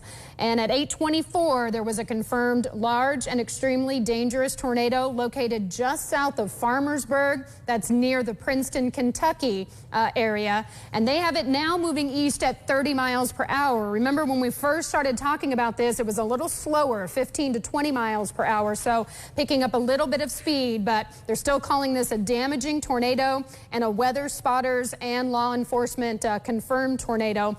They have it being near Dawson Springs and Olney around 8:30, so that is 5 minutes. So you've had a little bit of warning. You were supposed to know where your safe spot was, and now is certainly the time to be in your safe spot there, as now we have that warning extending from just west of Hopkins County, really all the way across Hopkins County. So on that track, moving east at about 30 miles per hour, it looks like it would move kind of between Madisonville and Nortonville there. But again, this has been now a confirmed and large tornado that we have been watching for about the past 20 to 30 minutes. And that's why now that kind of pink tornado warning that you see there for most of Hopkins County, including Madisonville and Nortonville, it's just to the south of Hanson. So northern parts of Hopkins County, you are not under this tornado warning, but you can clearly see kind of the hook there still to the west of Hopkins County,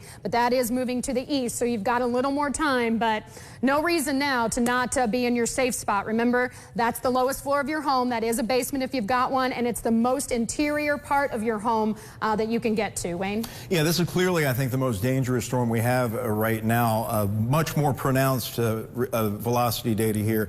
Let me clear away the flash flood warning, but just look at this. The bright reds up against the dark blues. And that is a pretty intense circulation here. So this is a very, very dangerous situation close to Dawson Springs. Dawson Springs, you're right here. Like I said earlier, it may pass just north of Dawson Springs, but you need to be getting into your tornado safe area, southwestern Hopkins County, Dawson Springs, and points to the north of I-69. This is a confirmed tornado. You can clearly see it there on live Doppler radar, passing to the north of Princeton, moving off to the east. You know, we've been looking at these circulations for the past hour, and I've been showing you ones. Nothing has looked like this until this particular cell. And it kind of makes sense now as we get into the evening hours. I think the stronger cells are going to be evolving a little farther to the south, where the air is still a little less worked over by the storm, maybe a little more moisture and heat to work with. But a very dangerous situation now setting up for southwestern Hopkins County. So you got Dawson Springs there. And the movement again on this, Stacy, is east at 30. East at 30. So they picked up the speed with this latest warning. So east at 30 on this. So let's put another storm track on this. Now we have multiple tornado warnings here, folks. So I'm going to try to do justice for all of them here, but we kind of have to pick out the most dangerous ones and stick with them for a little while. But this is 30 miles per hour. So at that rate, you can kind of see that circulation would be passing perhaps just to the north of Dawson Springs. It's going to be a close call, but at that rate, let's see what just happened there. Okay, looks like I'm just off. Yeah, let me get it right there. It looks like I didn't. Okay, Fairview Church, Olney, Kentucky, Lafayette Church, Dunn Church, 6th Vein at 8:57. So that would be the area as you get into southwestern portions of Hopkins County, 6th Vein. So that would be the area just to the north of Dawson Springs. So we'll clear that away, but a very dangerous situation here. Stacy, I'm going to kind of I'm going to really focus on this, and I want you to keep an eye on what's going on up here to the north, because we have multiple tornado warnings here. But this clearly looks like the biggest standalone tornado that we have. We got a lot of damaging straight line wind coming in from the northwest, but this one, and considering the history down here, I mean, it's not to the level of what we saw back in 2021, but I mean, it's certainly very pronounced. It's one of those tornadoes that unfortunately it sticks out like a sore thumb on the radar. It's not hard to track, and those are not the ones that we want to be dealing with, but unfortunately that's what we've got down here. And I'm using the Paducah radar here, which I think has got the best returns here in terms of velocity. So storm raw velocity, storm relative, so there it is. I'm going to zoom in a bit tighter here yet, and we're going to get into some of these other tornado warnings here in just a moment. Matter of fact, we'll probably need to check out Davis County next, but we're really zoomed in tight here. Farmersville, there's Crowtown, there's 69, Lewistown, so it's coming north of 69. Let me back off of this just a little bit. And we got another tornado warning that has just come in here. So actually, let me just back off and get this new tornado warning for you. And, oh, it's up in Lawrence County. Oh, yes. Lawrence County, Illinois. So we now have tornado warnings for Lawrence, Edwards, Wabash, Gibson, Western Pike, Southwestern Davis, and now Southern Hopkins County. A lot of information to try to get to you here. And we're focusing on the most dangerous situation. When you see this purple polygon, that's a confirmed dangerous tornado. These other warnings are radar indicated. We just don't know for sure. But in this case, we have confirmation that this is the real deal that is headed into southwestern Hopkins County. You can see the notch right there. And so this is going to be a very close call for Dawson Springs. The only hope is that it might be going in a little bit north of Dawson Springs. As we zoom in a little tighter, there's Dawson Springs. It looks like the notch is going to come in just north of Dawson Springs. There's the trade water. So it's getting ready to cross over the trade water. So if you're in this area here, I think that's Kentucky 109 as it runs north of Dawson Springs. You got Earlington over here. Let me just get in a little bit tighter yet to bring in some smaller towns here. Olney is right on the trade water. So Olney, Kentucky, as our first community in the immediate tri-state area that has the potential to experience a significant tornado here based on radar and spotter reports. It looks like that circulation is about to cross the trade water through Olney. Looks like it's going to go north of Dawson Springs, then up towards 6th Vein.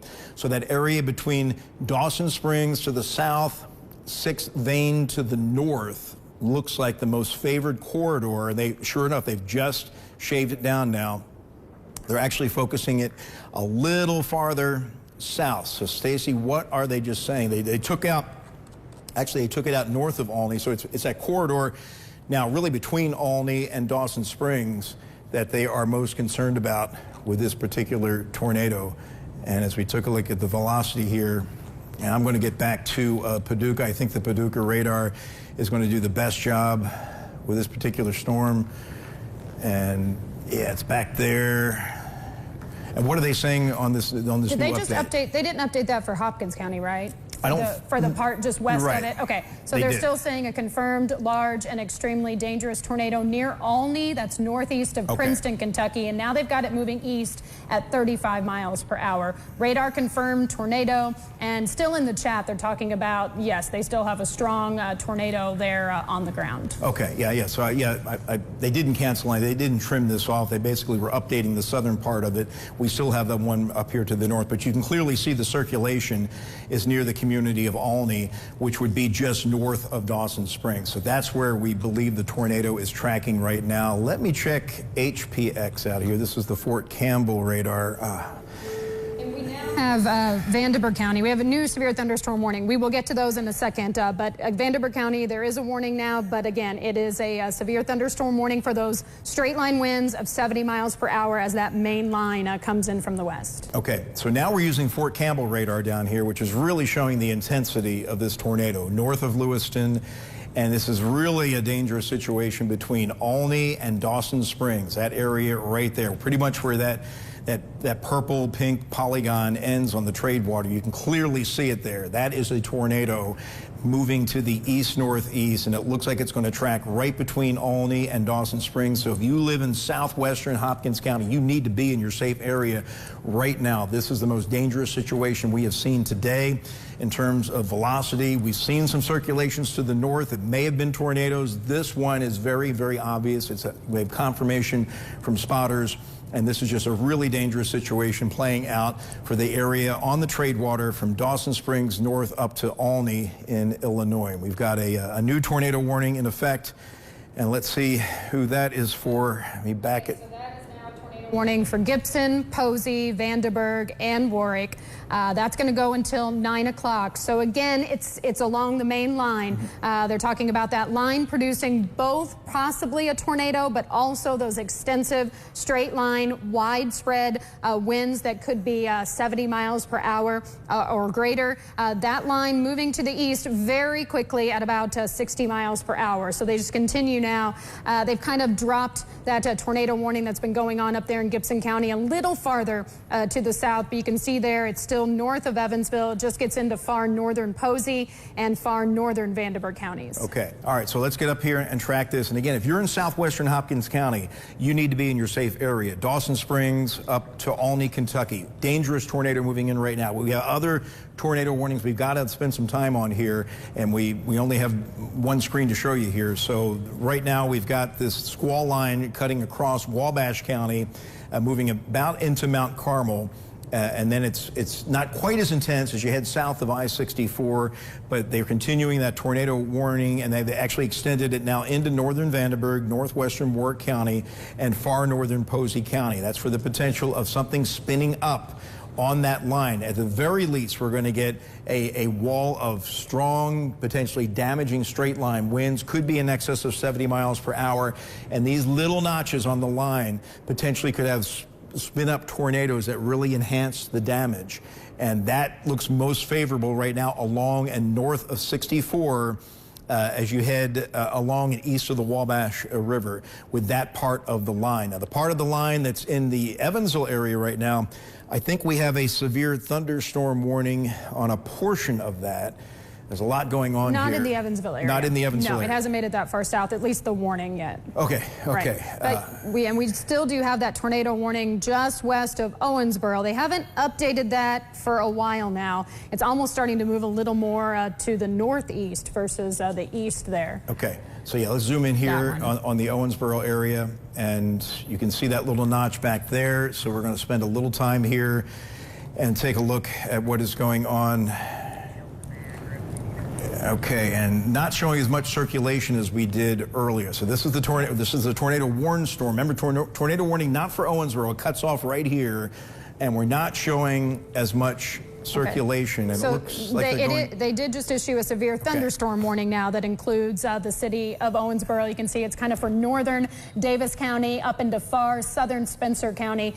So again, they're kind of seeing the same thing. That would kind of lead me to believe that the circulation there not as much. So instead of a tornado warning, they're now going with a severe thunderstorm warning for southwest Spencer and Davis County until 9:15. And that's just a regular, which, you know, it's still a severe storm warning, but with our situation this evening, they're just concerned about 60-mile-per-hour wind gust and half-dollar-sized hail with that one. It does have a tornado possible tag on it, probably because they're just kind of coming down from that being a tornado warning. And we got a new tornado warning.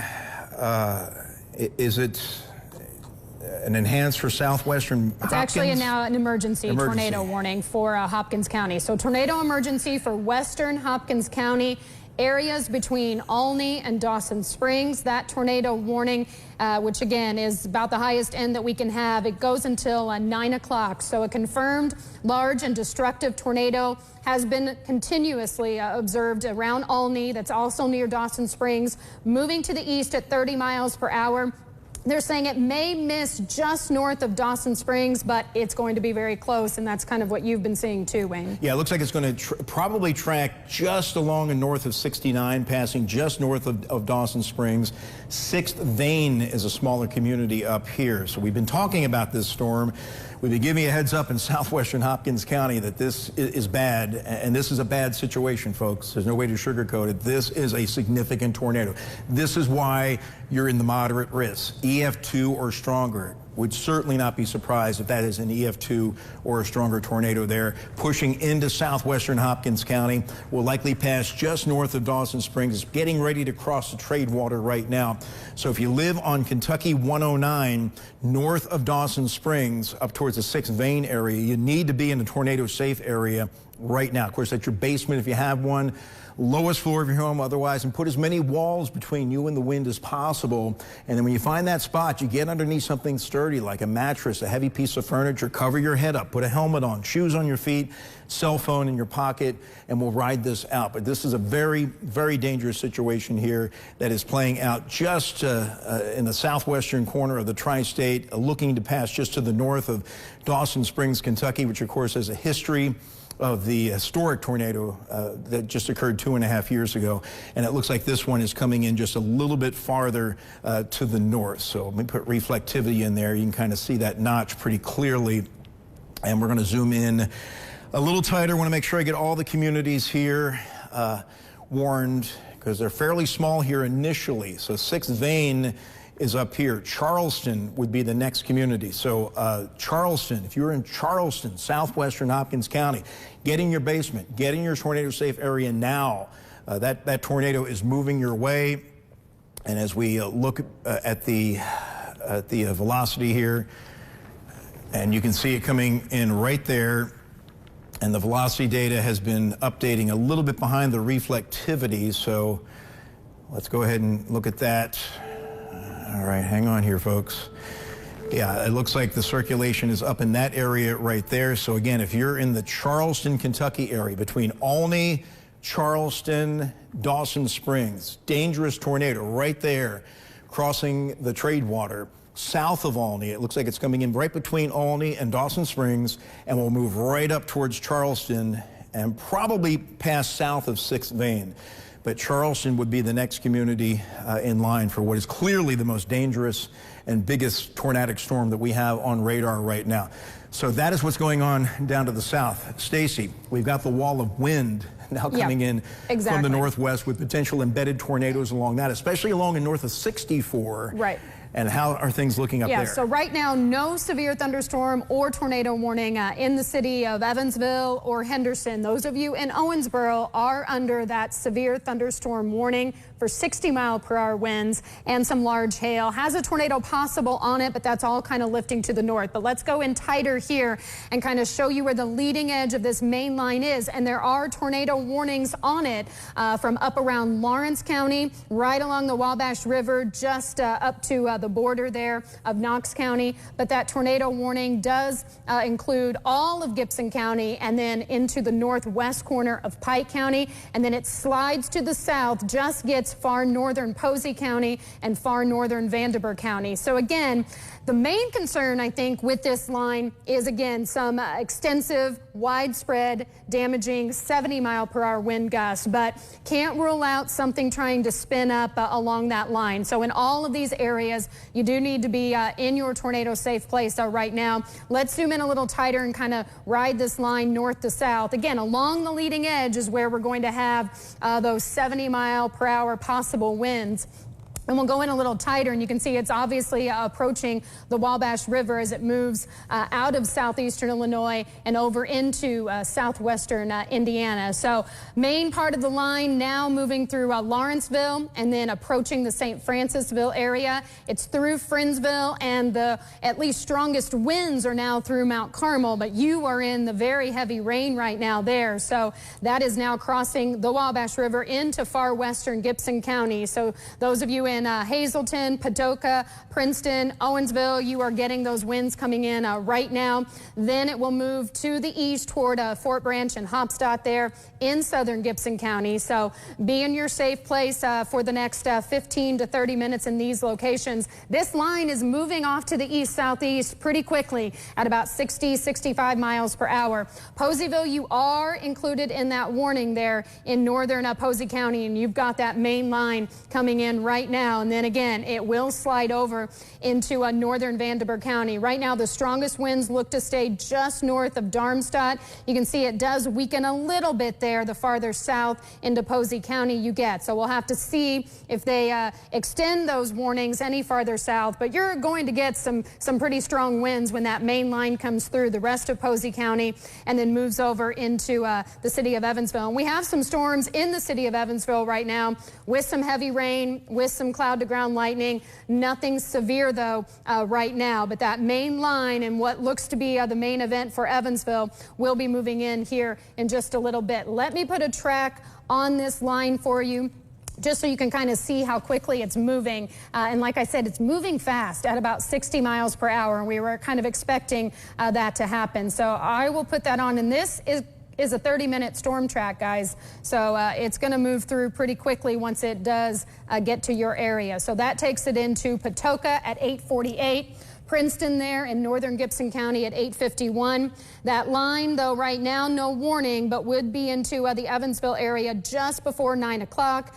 Then off to the east, Petersburg, 10:04 Eastern, and then Boonville as that moves on into Warwick County at 9:13. So that's the latest on that line. Again, we do have tornado warnings on it, but it also has that very widespread wind damage threat too. So I'll continue to keep an eye on anything that's trying to spin up there along that line, Wayne, but we'll continue to track that east. And then once that moves past your area, that severe weather threat at least is diminishing. Okay, so that's the latest up north. We're getting back down into southwestern Hopkins County, where a dangerous, what appears to be strong tornado is passing between Dawson Springs and Olney, and probably now getting pretty close to Charleston, or at least that area between Dawson Springs and Charleston in Kentucky. You can see the circulation right there.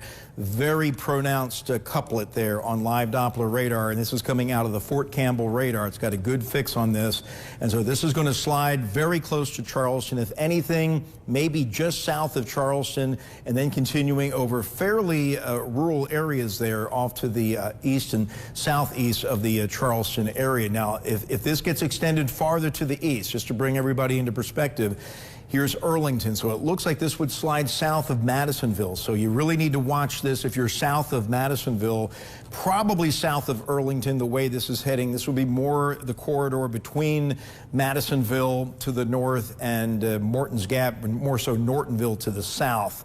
That corridor there is what we're going to be concerned about for this tornado. Confirmed, now passing north of Dawson Springs. So it looks like Dawson Springs is missing out on the worst of this storm, and if anything, there's a little good news there, but you can see the notch is not too far away. So we feel it's somewhere there along Kentucky 109 to the north of Dawson Springs, between Dawson Springs and Charleston. And this new reflectivity coming in, it looks like it's most intense in that area right there. So once it crosses 109, a close call for Charleston, close call for Dawson Springs to the north, Charleston to the south, and that continues to the east-northeast, and that would bring it up eventually into areas south of the Earlington area and to the well, maybe Morton's Gap. It's going to be close there, but it looks like as far as Madisonville is concerned with this storm, it looks like it would be tracking north of your area. But you can see that very distinct rotation there on live Doppler radar that unfortunately is very easy to detect. And what we've been showing you up until this storm, we've kind of had to pick and search through all the weeds, if you will, to find the circulation. This one's pretty obvious. Stacey, you've got an update. I do. Let's go to our Max 2 system here. So they've just updated that tornado warning up there in Gibson County. You can see that blinking, and we did get a report on the National Weather Service chat of a funnel cloud reported around the Owensville area. Again, a little bit west of Fort Branch. That's, of course, where our National Weather Service Doppler radar is located. You can see it spinning there, but we are picking up at least some blues, up against some of those brighter shades of red there. So at least some rotation coming up on the radar, and a funnel cloud was reported by some spotters near Owensville. This whole line is moving quickly to the east. So the National Weather Service continuing this tornado warning for this whole severe squall line that is capable of producing both a tornado, but also, again, the extensive straight line winds. And that's located near that St. Francisville area. area down to near Owensville, moving to the east very rapidly at 60 miles per hour. So this is going to be, like we just tracked it for you, moving into the Princeton area there, up to the northwest of Owensville. Fort Branch, you're next in line, and again, that's where we have been picking up some of that rotation and the funnel cloud being reported, what's coming toward you. And there they just updated that warning once again. So now they're continuing this tornado warning until 9 o'clock for now northeastern Warwick, northern Vandenberg, and southeastern Gibson counties. So they're kind of zoning in on that part there where they're picking up some rotation, but still concerned about the whole line with the wind damage. But again, in that line, we may see some tornadoes try to spin up, and we could be seeing one right there, Wayne. Indeed, and so we're basically working two areas of tornado threats. The larger, somewhat smaller threat, nothing small when it comes to tornado threat, but the northeastern portion that Stacy was just showing you, along and north of 64, along and east of Highway 41, pretty broad tornado warning for embedded circulations within a line of damaging wind. The only other tornado warning we have is down here in southwestern Hopkins County, and this is just a tornado. It is a classic supercell that is more than likely producing damage just to the north of Dawson Springs. Continues to look ugly here on the radar, getting probably, I would say, passing between Charleston and Dawson Springs, but you want to be in your safe place, either community, but it certainly looks like it's staying north of Dawson Springs here and getting up closer to the Charleston area. Now, Madisonville, you're under the tornado warning. You can see the original polygon here covered a good deal of Hopkins County until you got up to Hanson. Hanson's not in the warning, but then they put the more focused warning here when the confidence grew exactly where this tornado is.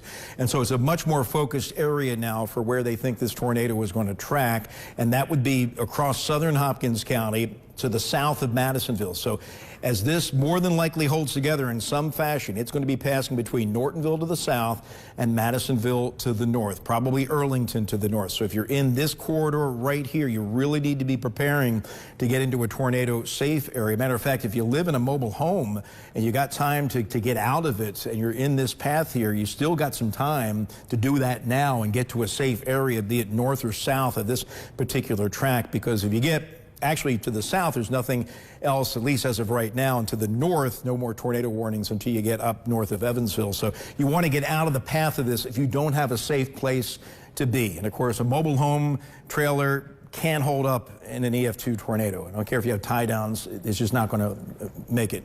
So that's where you want to evacuate and get out of those. And you got some time, but they're updating the situation here, and it doesn't look like they're changing this polygon much at all. I think they're just updating here the tornado warning. I don't think we have a new warning coming in.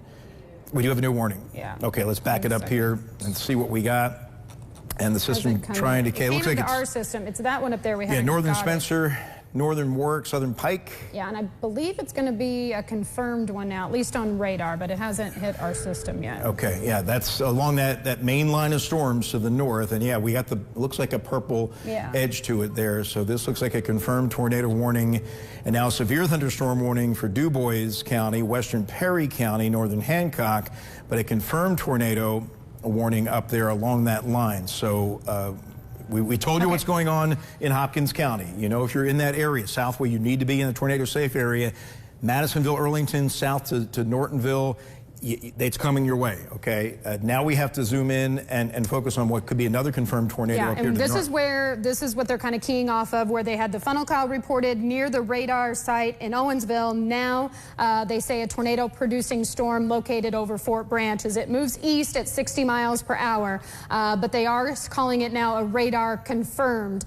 tornado. And like I said, we did have some spotter reports of at least a funnel cloud when it was over Owensboro. So this new tornado warning, which is a radar confirmed one, is for northern Warwick County, northeastern Spencer County, southeastern Gibson, and southeastern Pike County until 9:30. Worried about, again, a damaging tornado now with this part of the line. So that would be near Oakland City and Linville by 8:55, just in a couple more minutes. Dale around 9:15 there in Spencer County, and Santa Claus in Spencer County around 9:25. So again, moving east, Wayne, at 60 miles per hour because this is that main line. Yeah, we've got it here on velocity. You can clearly see the rotation right there, that inflow here coming right out of the Fort Branch area. So it's tracking right along 168. Maybe just along and north of 168, but this would be the tornado here. This is probably the rear flank downdraft where you're getting a lot of straight line winds here right along 168. The tornado would more than likely be tucked into that notch right there. So if you are to the east of Highway 41 in Gibson County, in particular, this would be areas along and north of 168. There is Mackey, there is Somerville, and there's your tornado right there embedded within this line. As we told you earlier, when we're looking at these lines, we look for notches where these circulations are going to spin up, and that's a very pronounced notch, and that's why we have gone with or the Weather Service has gone with a confirmed tornado warning. Let me actually back out of that a little bit more and show you a little better perspective as far as where we are here. So the tornado, it looks like it's just to the northeast of Fort Branch, moving to the east towards Somerville. This is going to slide south of Oakland City. Now, Oakland City, you're technically on the edge of the initial tornado warning, well, actually, you are in that one. You're right on the edge of it, and it looks like the southern edge of this is down along I-64. They made it a fairly broad warning because they're concerned maybe other circulations are going to fire up here, but clearly you can see the one right there that has really given them confidence that we've got a tornado embedded within that line. And you can see that notch right there heading towards Somerville. So getting ready to cross I-69 in eastern Gibson County, in particular the Somerville area. You want to be in your tornado safe area in Somerville, and points along Indiana 168 to the east of Fort Branch, especially just north of 168 between Oakland City and Somerville. It looks like it's going to come into that area, or we'd say between Oakland City and 168. That corridor right there is where we've got what looks like a tornado spinning up on the leading edge of that line of severe storms that is also producing extensive damaging straight line winds. So that is our second confirmed tornado up here, and that is to the north. And it looks like now they're just updating the additional warnings that are off to the east. And now we got another new tornado warning coming in. And let's see who that is for. Okay, not sure where. Oh, it looks like it's Northern Pike, Northeastern Pike. Yeah, Gibson and Northern Pike. So northeastern Gibson and then also Pike County until 9:30. New tornado warning there.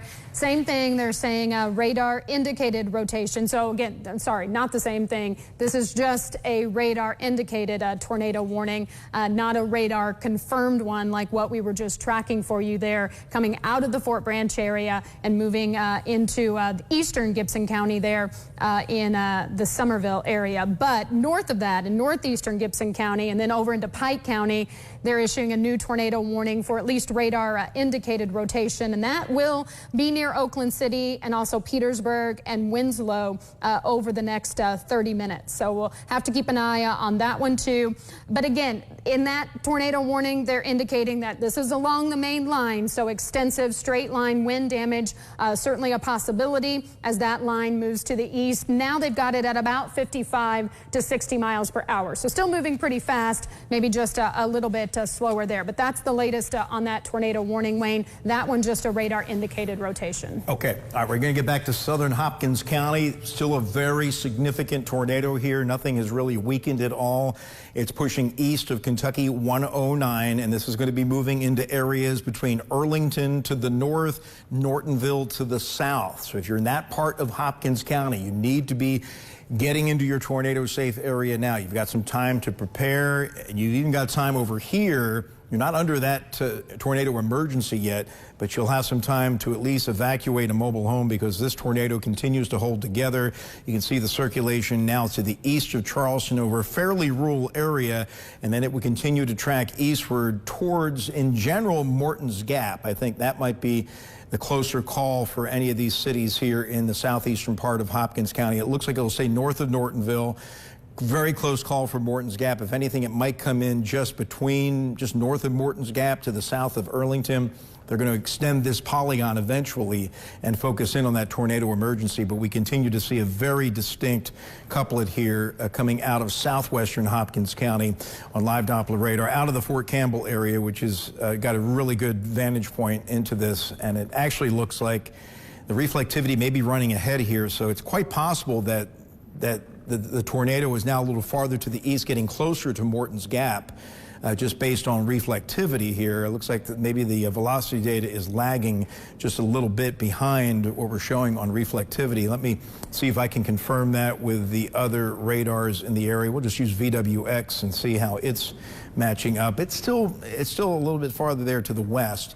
So let's see what the reflectivity is showing. Yeah, it looks to me that it would probably be somewhere in this notch here. So my guess is it's getting now more to the north of St. Charles and getting ready to head towards that corridor between Earlington to Nortonville. And we'll get an update from the Weather Service here shortly in terms of whether they're going to extend that to tornado emergency. But that continues to be the most dangerous situation that we have here in southern Hopkins County, where a very pronounced circulation is now more than likely continuing to produce a tornado that likely passed just north of Dawson Springs, south of Olney, Kentucky, very close to Charleston, and is now pushing across southern parts of the county to the north of I-69, heading towards the corridor between Earlington to Morton's Gap to I-69. So that is the really dangerous storm that we have out there now. The other ones are dangerous, no doubt about it, especially that one up in eastern Gibson County. We saw circulation on that. What are the updates that you got there? They're continuing that. No update from the Weather Service, but take a closer look here on my MAX system, and you can kind of see we're just continuing to track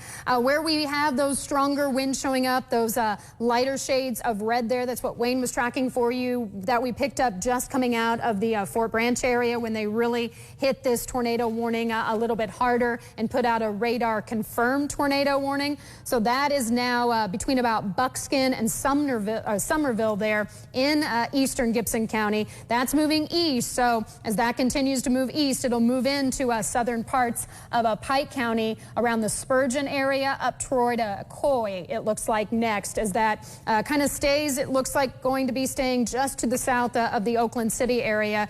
You are under a tornado warning in the Oakland City area, but you're just kind of south of where we've really been picking up that confirmed rotation on radar. So let me, yep.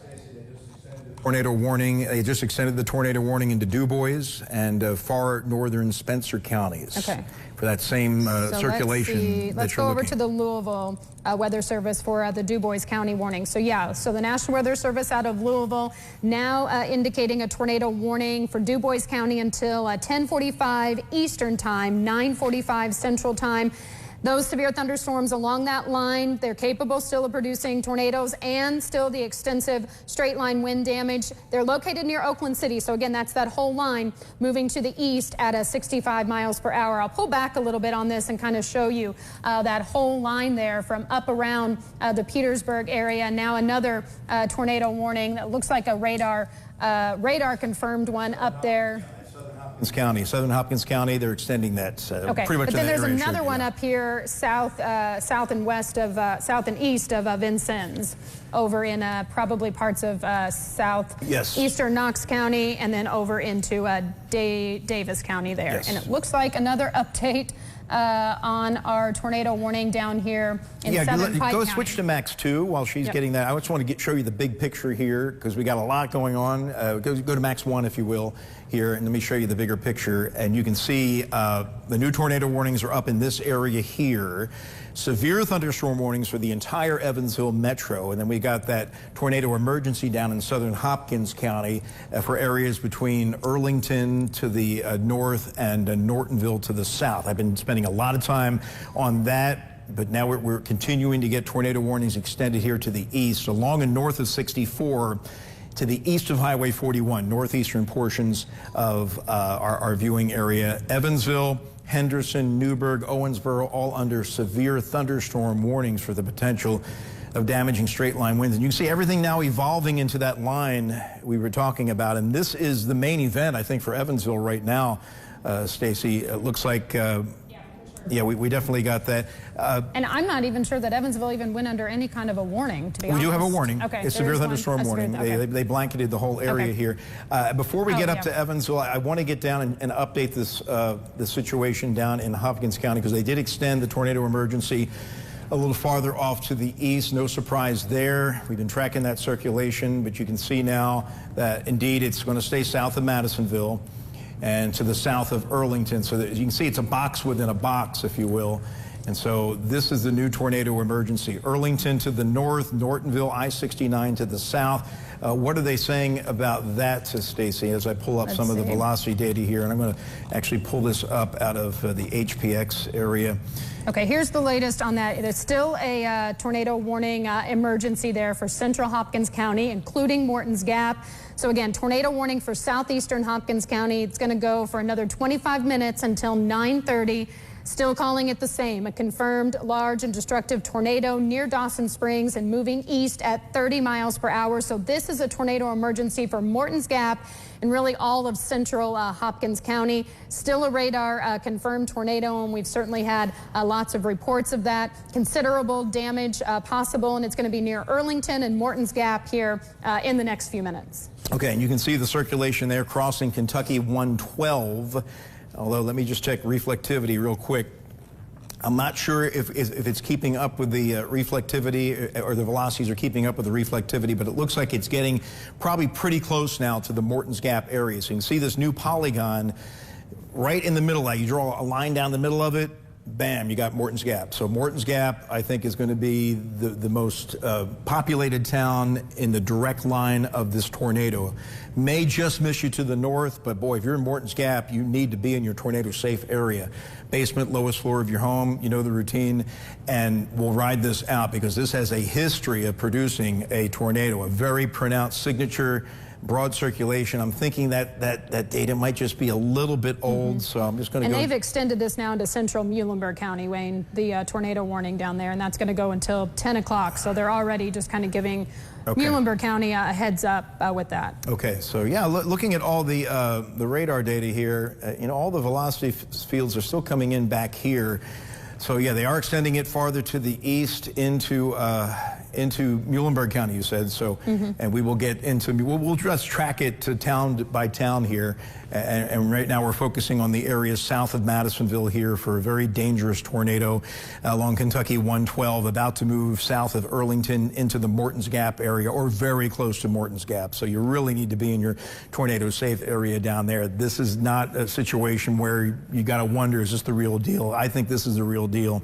Just based on what we've been seeing, this could easily be an EF2 tornado or stronger, and it has a history. And we've been tracking it now for the past really hours since it developed to the southwest of the tri-state. So that is the biggest tornado threat, individual tornado threat that we have.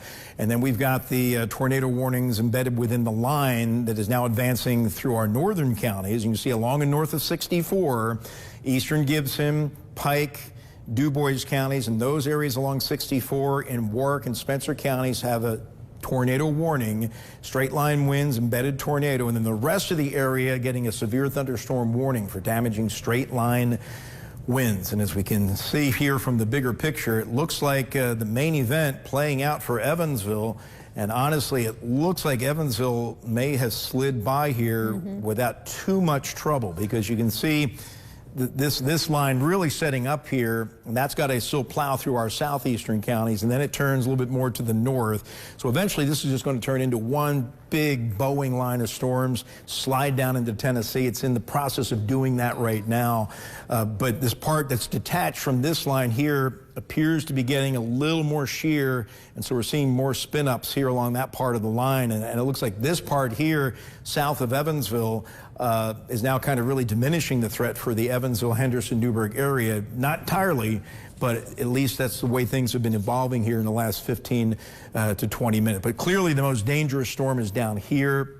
Supercell tornadic storm, could be a strong tornado, and then these weaker circulations spinning up on the line along and north of 64 in areas of Pike and Du Bois counties. And so I'm going to go back down to the south. Stacy, if you want to update the situation up on the north end here, and we'll kind of take it warning by warning. Yeah, let's go to our other Maxa computer and go in a little bit tighter, and we'll start kind of up to the north. And we have had now some reports along this line of a tornado spotted by spotters up here here in southeastern Knox County. But now you can see that they've kind of switched that from the purple tornado warning, which is a radar confirmed one, to a regular radar indicated tornado warning. But again, some areas around the Monroe City area, which is just down here to the southeast of Vincennes, we're reporting at least a funnel cloud or a possible tornado there. But that line is moving to the east into Davis County, up there along the northern edge of the tri-state. So those of you in the city of Washington, you've got the leading edge of that line about to move in. And remember, extensive straight line winds with the potential for something to try to spin up and be a tornado as that line moves in. So that's what's going on along the northern edge of it.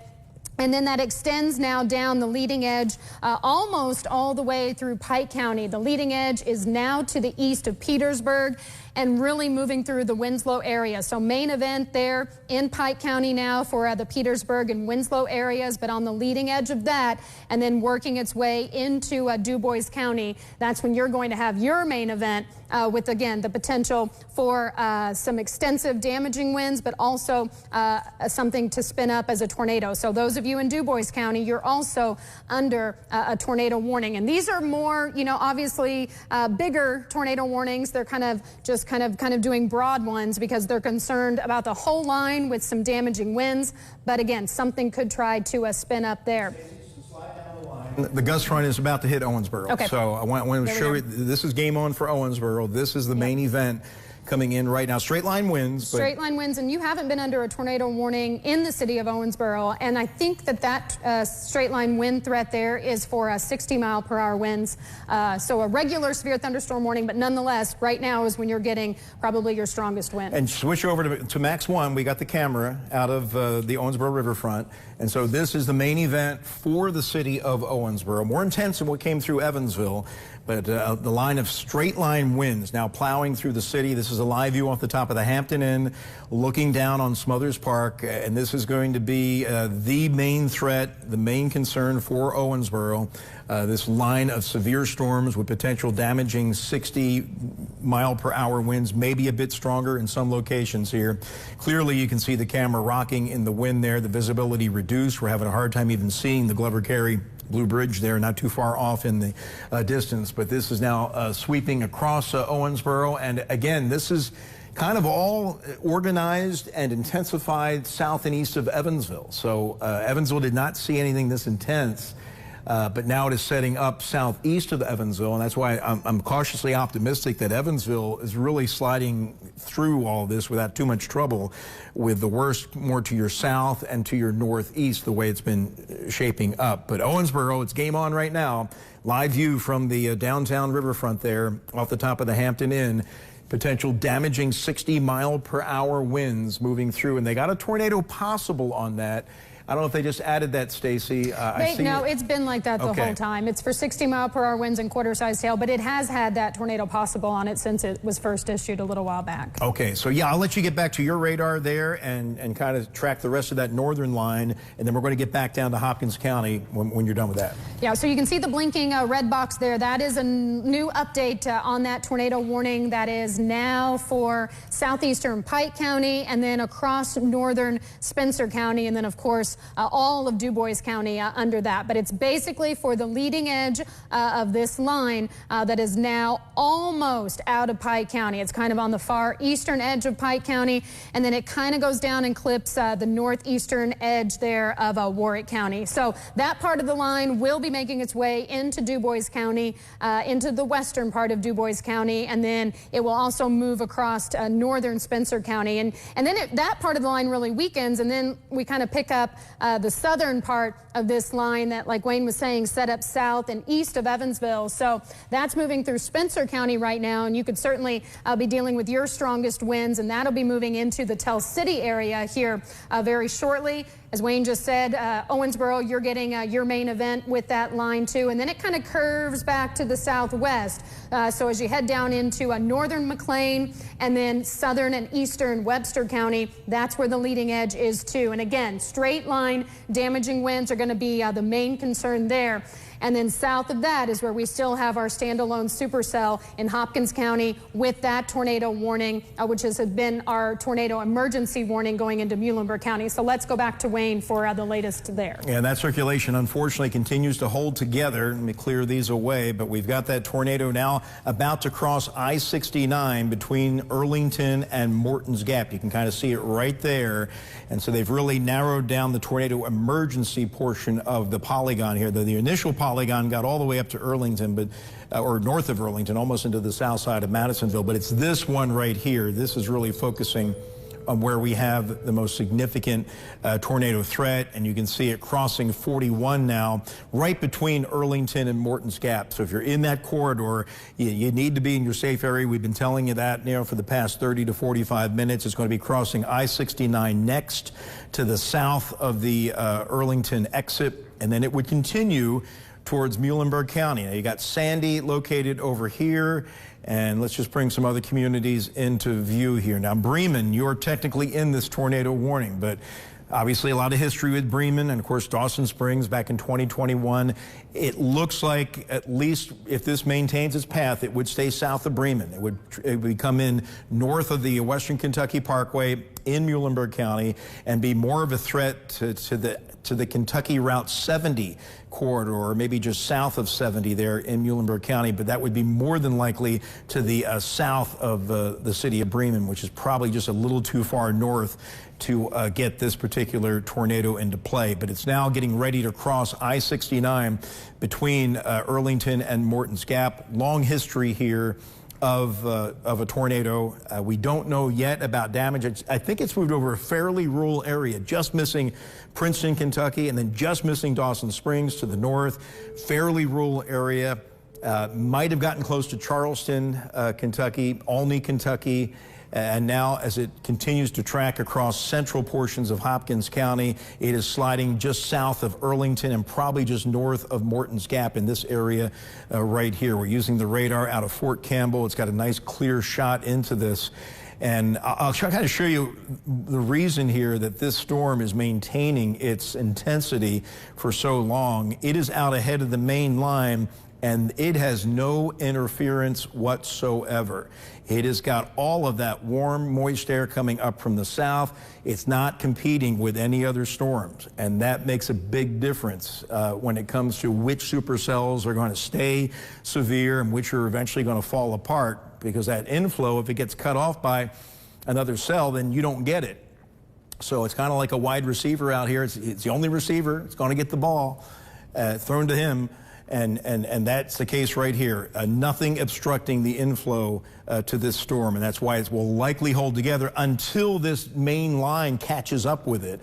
And then eventually it'll merge with that line, but that may not happen until this already is into Muhlenberg County. So this tornado threat will likely continue into Muhlenberg County, and then maybe eventually across southern Ohio County as it continues on to the east. But you can see the main line of storms setting up to the northwest of it. If that catches up to it, could absorb that and kind of diminish this significant tornado threat, which continues now right between Nortonville and the Morton's Gap area, and looks like a new severe thunderstorm warning for the main line. So now you got a new warning for straight line winds for western Hopkins County, for the main line of storms coming in from the northwest. I assume that's pretty basic terminology they're using on that, Stacy, for that new warning? On that, yes. So they've just got 60-mile-per-hour wind gust and quarter-sized hail. And same for the northern part of that line moving over into Perry County. That, too, is just the regular severe thunderstorm warning for 60-mile-per-hour winds there. Okay.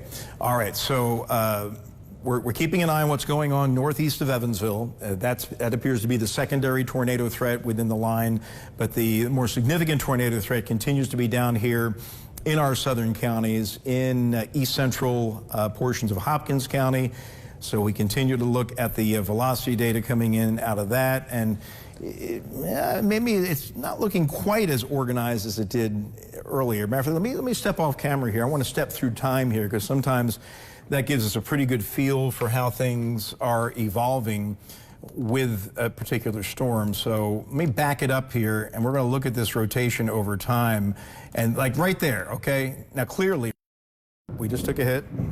I think we're okay. All right, we're okay. So right there, this is at 8:57. Clearly, I mean, look at that. That sticks out like a sore thumb north of Dawson Springs. So that looked much more serious there versus what it's doing right now. It's still significant, but it's not wrapped up quite as tight as it was when it was just north of Dawson Springs. I mean, it looked like it came in just to the north of the Dawson Springs exit there at 69 and 109. You can kind of see those pixels, those red and blues right up. I'll zoom in and show you. That's it. You can see it came in just to the north of the 69 exit there, south of Charleston, at around 8:53. But watch that circulation become a little less pronounced as it continues eastward. So now it looks like it might be beginning a transition to more straight line winds, maybe outrunning the inflow there. The inflow is getting cut off there, but just not seeing it as tightly wound as it was earlier. So that's somewhat good news for areas downstream of the storm, which of course would be western Muhlenberg County, in particular that area north of the Western Kentucky Parkway, and areas along and south of Kentucky 70 in Muhlenberg County. Those would be the favorite areas for this tornado, but it looks like it's a little bit weaker, and it's kind of emerging out of that tornado emergency polygon here. Still could be some circulation right up there. I mean, I'm trying to be optimistic here, but still, we've got some circulation here. You can kind of see it right there. But as I just showed you, compared to what it was like about 20 minutes ago, 30 minutes ago, not nearly as significant as it was. Our storm tracker, Ben Walls, he's in our mobile storm tracker in Morton's Gap right now, in the area that this storm has just went on through. He is parked, it looks like, on I-69. We're having a hard time holding the signal together. So Ben, if we can get your signal, and you're right in the middle of things, what are you seeing down there?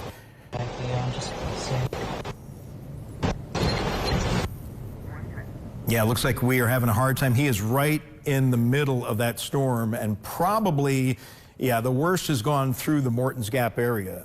So, yeah, we're going to try to get in touch with him, but Ben is down in that area near Morton's Gap where the possible tornado just passed through. But you can see that circulation is now east, and they have updated the broad tornado warning. It's still observed tornado, but it's not a tornado emergency.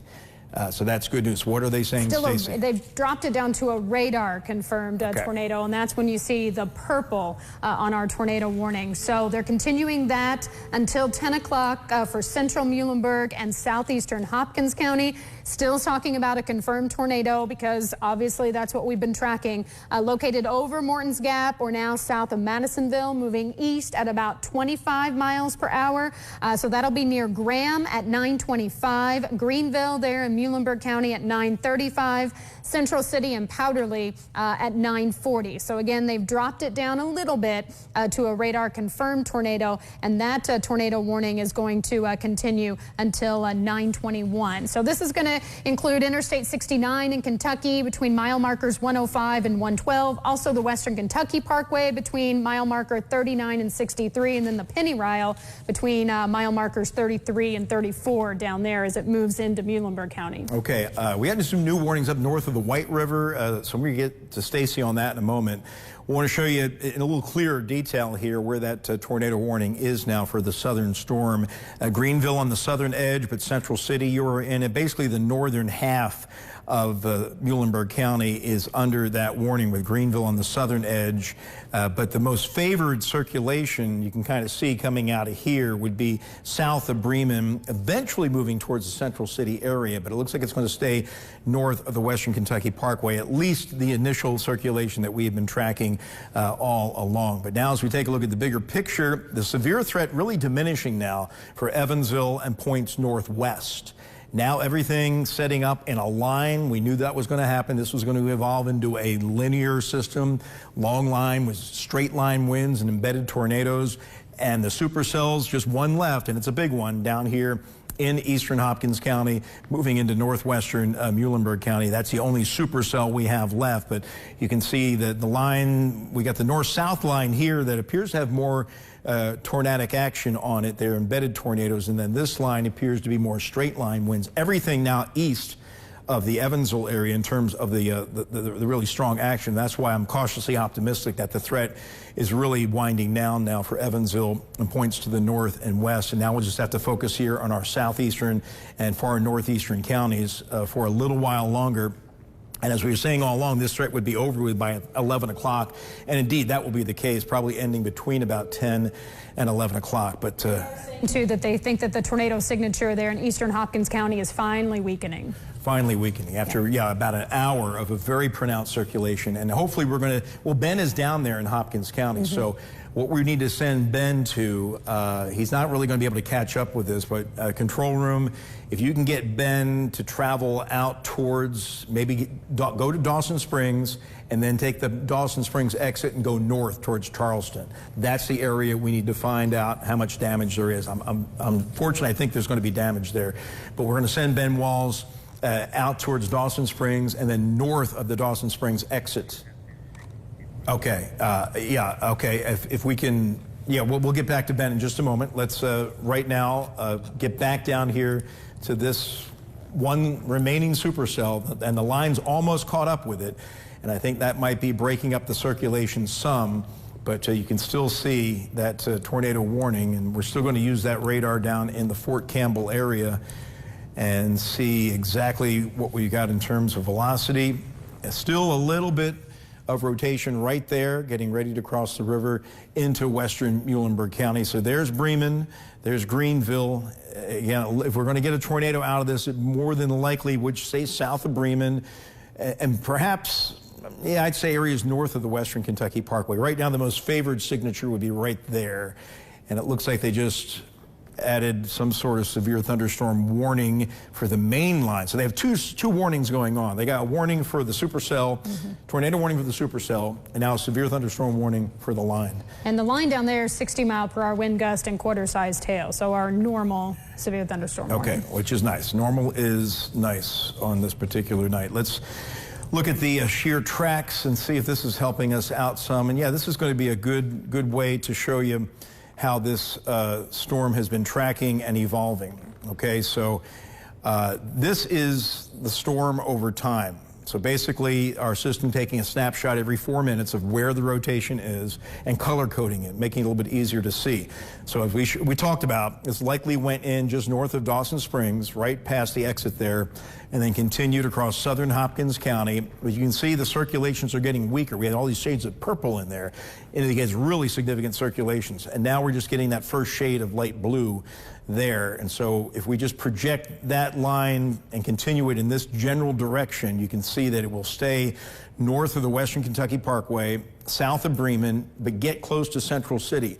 Hopefully, though, by the time it gets up towards Central City, it will weaken even more. But at least we're seeing a weakening trend right now with that storm coming out of Hopkins County with a history of tornadoes, a tornado, and now pushing into Muhlenberg County. But we got Ben Walls down here in our mobile storm tracker.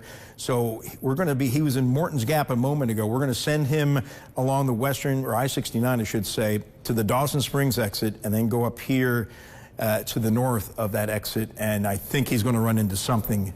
So hopefully control room, let him know that's where we need him to go.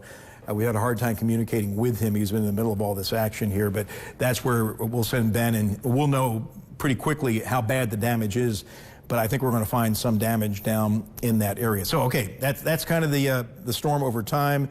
Let's get back to the velocity data coming out of that area and make sure I got the right radar in there. So, again, not looking quite as organized as it did earlier. I'll put the radar over here. Yeah, we're still seeing a little circulation up here.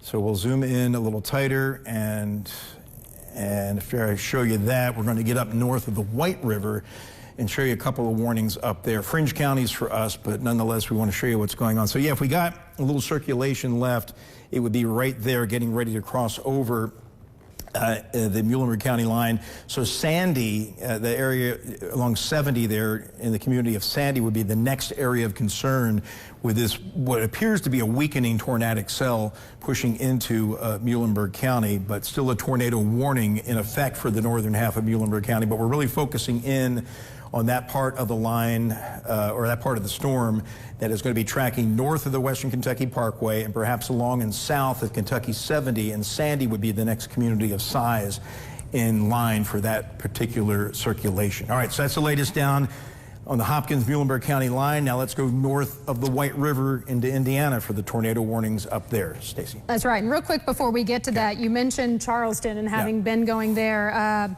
Our Brandon Bartlett did send me a message that on our Facebook page we did have a viewer report that there are some people trapped in homes in Charleston. So unfortunately, as Wayne said, it looks like we are going to find quite a bit of damage in that area. So we'll get back to Ben at some point here, but let's continue to kind of track this line in the northeast corner of the tri-state right now for you. And again, this is the main line, but still up here northeast of Evansville, we still have a few tornado warnings in effect for at least the potential for some rotation in that line. And one of them is up here in the far northeast corner here of Davies County, and then also around the city of Lagodi. One more tornado warning there. And again, the main line there moving through for you guys. So this is the main event. Can't rule out something trying to spin up still. The Weather Service out of Paducah is going to allow the warnings to expire here very shortly at 9:30 for Pike County. But out of Louisville, those of you in DuBois County, technically still under the tornado warning, but that line really breaking up quite a bit as it moves to the east across DuBois County. So hopefully you've again got your main event moving through right now and not looking too bad there. But that tornado warning, oh, and there it was. It expired at 9:30, like I said, for Pike County and then also northern Spencer County. So just severe thunderstorm warnings then. Once you get, now actually it looks like in DuBois County, they've dropped that tornado warning too. So just a severe thunderstorm warning left for DuBois County as that line continues really through the eastern part of the county now. And then as you head south of Interstate 64, that's kind of where that southern line sort of starts. So leading edge, moving through Spencer County, but also moving through Perry County.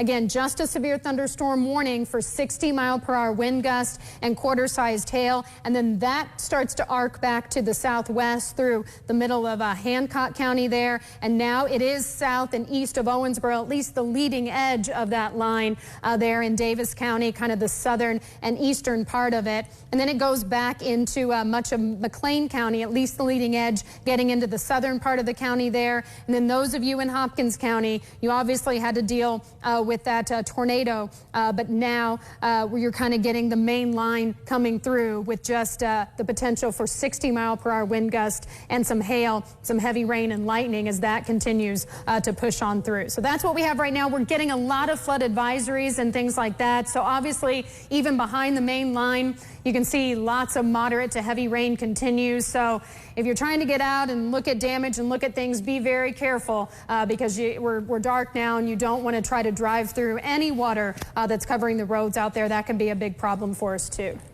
And also be careful of down power lines. They could be still live on the ground, and those are very dangerous situations. We've had fatalities after storms in the past year, not here in the tri-state necessarily, but that has happened. So I want to show you how this situation is improving. This is 8:56 on the radar when we had a tornado passing just north of Dawson Springs. Looks pretty obvious. You can clearly see it down there. And then I'm going to put it into action here as it tracks across southern Hopkins County, holding together there as it passes south of Earlington. But watch what happens now as it pushes east of I-69. It appears to be losing its circulation. It's getting absorbed by the gust front coming in behind it. So it really looks like that tornado threat is diminishing now for Webster County, or for Muhlenberg County.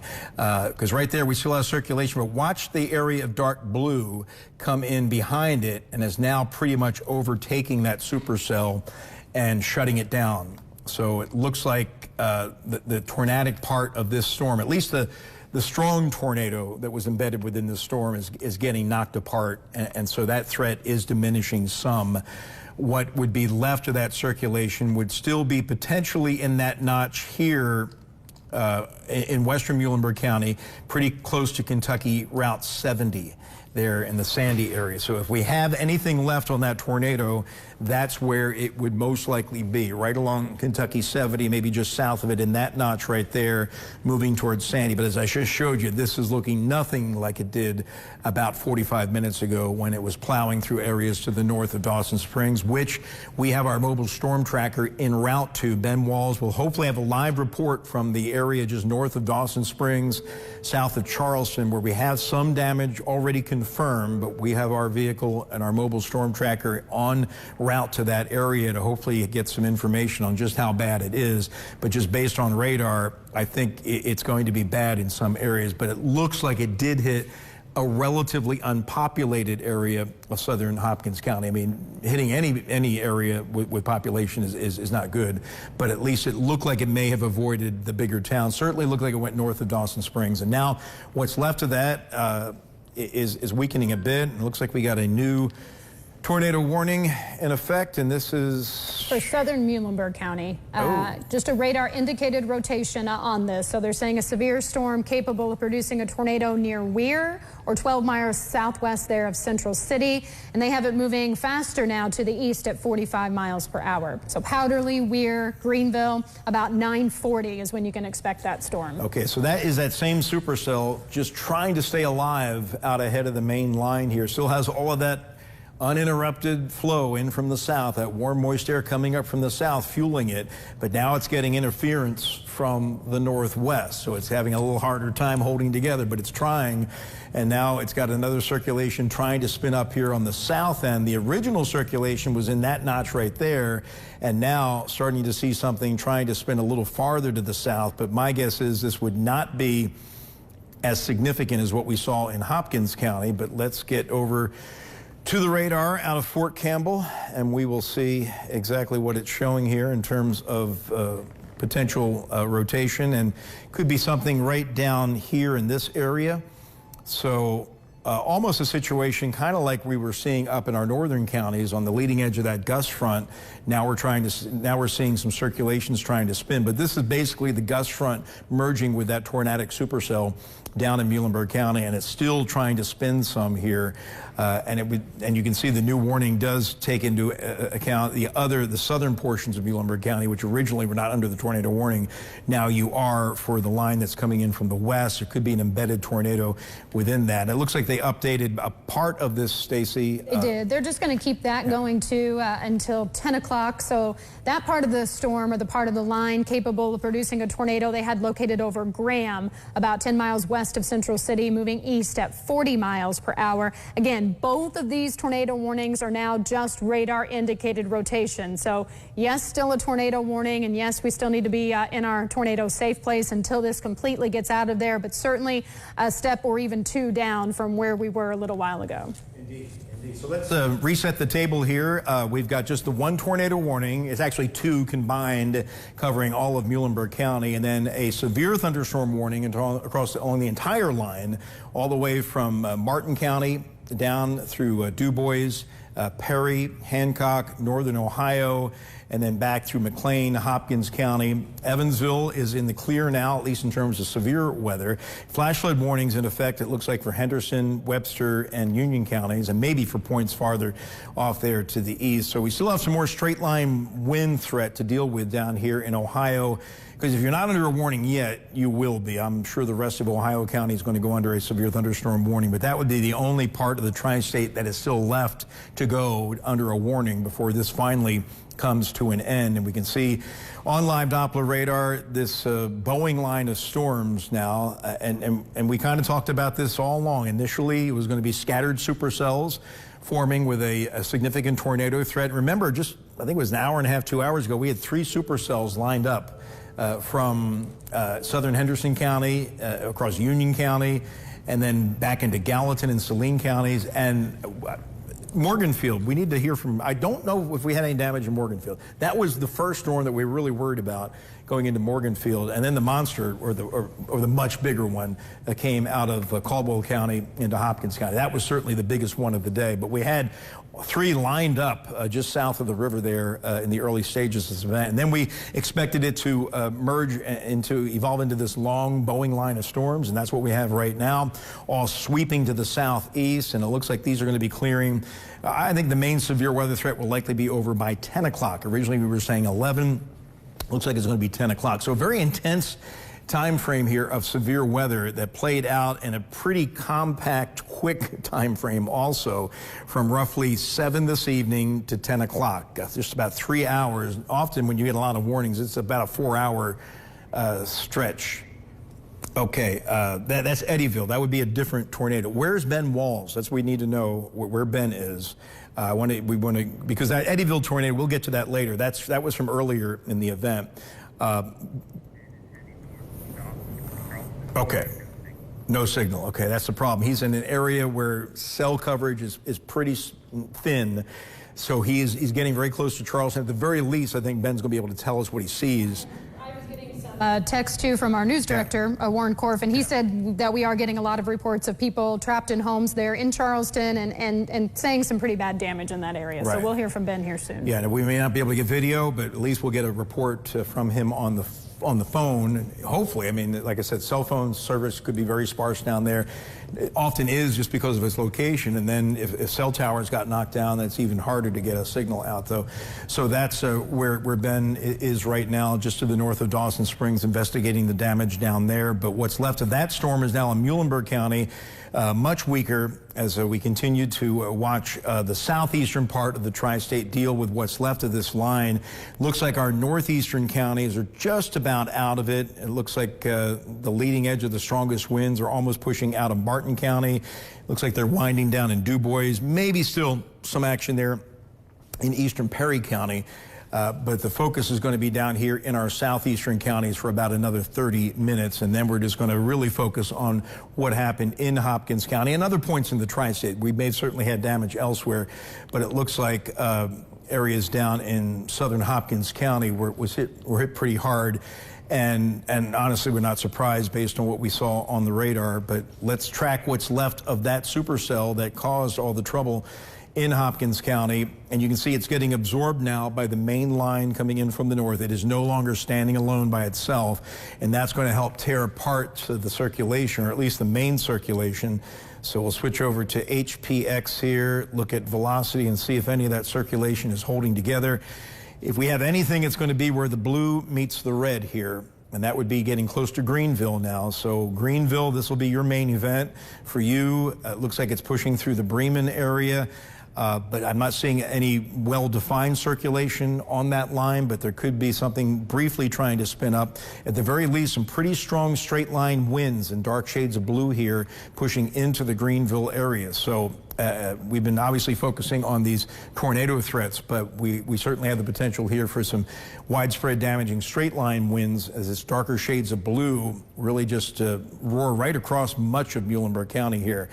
As that main line is now catching up with the supercell, and then it will continue into Ohio County. But you'll notice here that the wind that is pushing into Muhlenberg County is much stronger than what's happening up here in Ohio County. We're not seeing those dark shades of blue so much as we are down here. So it looks like the surge of wind energy is really more pronounced in this part of the line down here in Muhlenberg County as compared to what's heading into Ohio County. And that may be why Ohio County does not have a warning yet. But certainly Muhlenberg County has both a tornado warning and a severe thunderstorm warning for that line that is moving on through. But this is the area that we're really focused in on damage. Would be just north of Dawson Springs.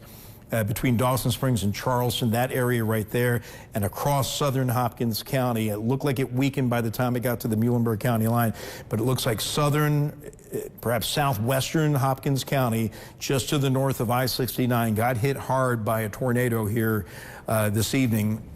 It was pretty obvious. We tracked it on a Doppler radar, and what is left of that storm now much weaker with a lot of straight line winds in Muhlenberg County, and maybe some circulations embedded within that line. A couple notches showing up here and there, so we can't rule out a spin up, but at the very least you could get some straight line wind damage coming from that line as it continues to sweep across Muhlenberg County. A lot of lightning also from Greenville northward through Central City, and then up into areas east of Bremen, and then kind of cutting off there south of the Livermore area. So I'll show you the really big picture here. This is three dimensions. No really need to take a look at that right now. The lightning is often a good indicator of where the most intense storms are. You can see that's really associated with all the storms down on the leading edge of that line. And then here's the really big picture of how things are evolving throughout the entire region. All this set up here to our north and west, and now we got the Boeing line of storms that will continue to drop southeastward, and our threat should be pretty much over with by about 10 o'clock this evening. So backing it up here and showing you the alerts map and kind of setting the table for what we have. And it looks like, yeah, we're still keeping the tornado watch going, everything filling in there with the severe thunderstorm warnings. But the worst over with for Evansville, points north and west. The threat really winding down, and really the main threats on the leading edge of this line now pushing through our eastern and more southeastern counties. So, Stacey, any new information on damage perhaps coming in from the National Weather Service? That's what I've been looking through all of the chats from the different National Weather Services, and obviously where we're expecting to have the worst of the damage, where we were tracking there in Hopkins County. But it does appear that we have some damage perhaps up in parts of Gibson County. Not getting a real specific area right now, perhaps around the Fort Branch area, but we'll continue to kind of look in for that. And that's where we did kind of start to see at least some rotation up there around Owensville, moving into Fort Branch and then into eastern Gibson County. So could be a little bit of damage up there. We'll have to kind of wait and see. Just starting to see of a few reports here and there. Some trees down and some flash flooding in Henderson County. Not too much out of Evansville or Vandenberg County that I've seen so far. And lots of roads and streets underwater and flooded around Owensboro in Davis County too. So again, now we're kind of winding down a lot of the severe weather threat, now just down mainly in our southeastern counties again, and winding down our tornado threat. But we still have a lot of rain coming down behind that line of storm. So we're always concerned, especially at night, for flooding and flash flooding. So you might want to get out, you might want to drive around and take a look at things, but be very careful if you do decide to do any of that and you come across any water covering the roadways, because we are getting lots of flood advisories and lots of flood warnings in different areas. I do think we'll come in, Wayne, with some trees down and some damage in some other places. So we'll just kind of have to continue to kind of get those into the Weather Center. Yeah, so curious about Morganfield, where, okay, all right, we were getting some video in from the storms earlier today. This was in Eddyville, Kentucky. Let's go ahead and take a look at that video right now. And this was, tornado. I don't know if this was the same tornado that eventually pushed into Hopkins County, but they had a couple. To move like into Saline County. Okay, okay. Yeah, this is down near Eddyville, Kentucky. Of course, a lot of folks down there for the holiday weekend. But we don't know about damage there, but that's kind of where everything initially set up late this afternoon, and then eventually moved our way. Now, oh, no, I guess it was. It was. You're right. It was down around the Princeton, Kentucky area. Yes, it was the one that we were watching a couple counties before it moved into Hopkins County. Yes, right. And it could have been, you know, there were a couple supercells down there. Not sure if this is the one that eventually became the one that hit Hopkins County, but clearly a tornado down there in the Eddyville area. We're still waiting on reports. Of course, a lot of your friends and family may be down at the lakes for the weekend, so they certainly had some issues down there, and we're trying to gather reports from all over the region. But just want to kind of ride what's left of this line here from north to south, and it looks like DuBois County, the worst is over there. Perry County, you still got a pretty intense cell there on the southeastern edge, right along the river, but that's just about to cross over into Breckinridge County. Hancock County looks like the worst is just about out of your county. Ohio County, you've got a kind of... And they did? Yeah. For which county? For Ohio County. For Ohio County. I think that's their first one as far as a severe thunderstorm warning. Okay. 60 mile per hour wind gust and quarter-sized hail. Okay, right, but not northern Ohio. It looks like it's just basically the southwestern half of Ohio County. So a little bit of a lull here between storms to the north, a little stronger, and then to the south. But you can see that swath of damaging straight line wind now picking up in areas from Hartford, really I-165 southwestward across Muhlenberg County is where we have the severe thunderstorm warnings continue. And it's on the leading edge of this where we'll continue to see some damaging straight line winds. But that should be pretty much out of here by 10 o'clock. So I heads up to our control room and our news department. We should be able to have a newscast at 10 o'clock this evening here. The severe threat should be pretty much over with by 10 p.m. We've been on all evening long. Okay, yeah, just count us down. Let us know when to finish up here. It's 9:47, and it looks like that threat now pretty much confined to southeastern portions of Muhlenberg and southeastern Ohio counties. As we get down here into Hopkins County, the leading edge of the line almost out of the county, and it's again on the leading edge where you're going to get the most intense wind. And then if you got friends or family down at the lakes, they're getting the final line of storms coming through right now through Catawba already, and there are your lakes down here. They're just hitting the lakes area now.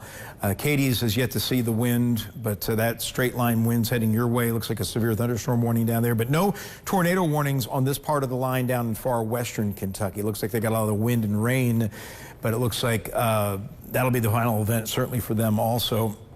But by 10 o'clock up here in the tri-state, we will be done with our severe weather threat as we focus on the recovery efforts and the damage, especially in southern and southwestern portions of Hopkins County, just to the north of Dawson Springs. We know of damage there. If you have some pictures, we have on our app, you can snap a picture and send it to us, and then we can share it with viewers. Let us know what you, but make sure you do it safely. Be very careful. Still a lot of rain out there, some lingering lightning. Watch out for, down power lines and things like that.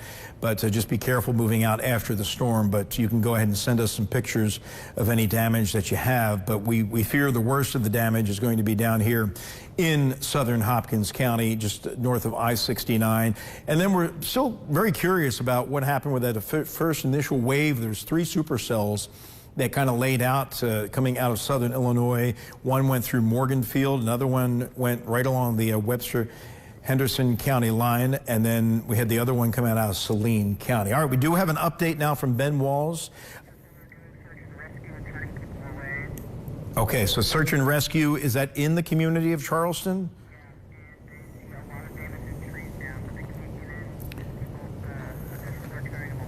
Okay, so our crew is down there and unable to get into the damaged area because of search and recovery efforts that are underway. So that's not a good sign, obviously. So it looks like some pretty major damage in areas north of Dawson Springs up towards the Charleston, Kentucky area. So search and rescue is underway, and our crew is being held back from basically getting in the way of the folks that are trying to assist the people that were impacted by that tornado down there. But we'll continue to get reports from Ben. And of course, Eyewitness News at 10 o'clock coming up here on ABC 25. We'll have some more information, maybe some video. We're having a hard time getting a signal out of that area. But as I mentioned earlier, we had tornado warnings for this corridor here. And it looks like another tornado warning has just come in, and not sure, it looks like they're updating the one down in Muhlenberg County. Stacy? Yes, so tornado warning for southeastern Muhlenberg County there until 10:15, so about 25 minutes. That severe thunderstorm that could produce a tornado was near Powderly, 8 miles southeast of Central City, and moving east at 50 miles per hour. So this is just a radar indicated rotation on this tornado warning there in southeastern Muhlenberg County. Okay, southeastern Muhlenberg County. So that would be down in this area here. We have so many polygons going on. It looks like it's this one right here. So, okay, let me back out of this a little bit. And of course, we got that information scrolling across the top of the screen. Let's go back to the radar out of Fort Campbell and see if we get a circulation on this. And now colors are kind of reversing here because these storms are getting farther to the east. But there's the gust front. And it looks like maybe along the leading edge, we're seeing a little bit of a notch there.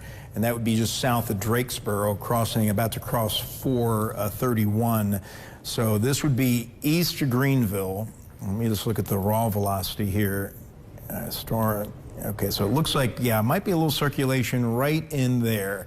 Nothing like what we saw in Hopkins County, but it certainly could be a little circulation there to the southwest of Drakesboro, about to cross over 431, and then we'll quickly push across southeastern Muhlenberg County and then out of our area, and that would be around 10 o'clock. So we'll still be able to start our newscast here at the top of the hour, as this will be the final tornado warning, certainly, of the night on the very leading edge of that line of storms, which is still trying to basically knock down that supercell that caused all the trouble in Hopkins County.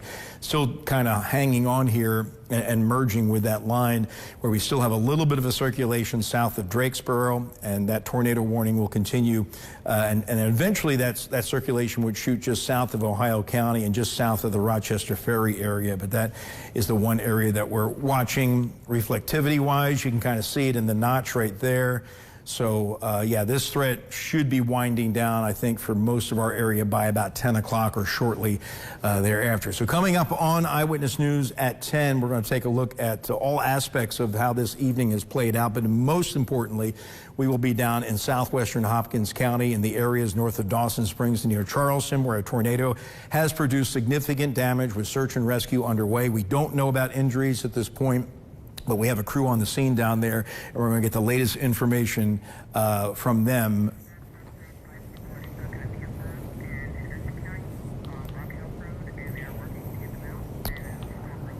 Okay, so people in Henderson County were stuck in a vehicle. Is that flood related, or would that be? Okay, storm related. So we got people trapped in a vehicle in Henderson County related to the storm.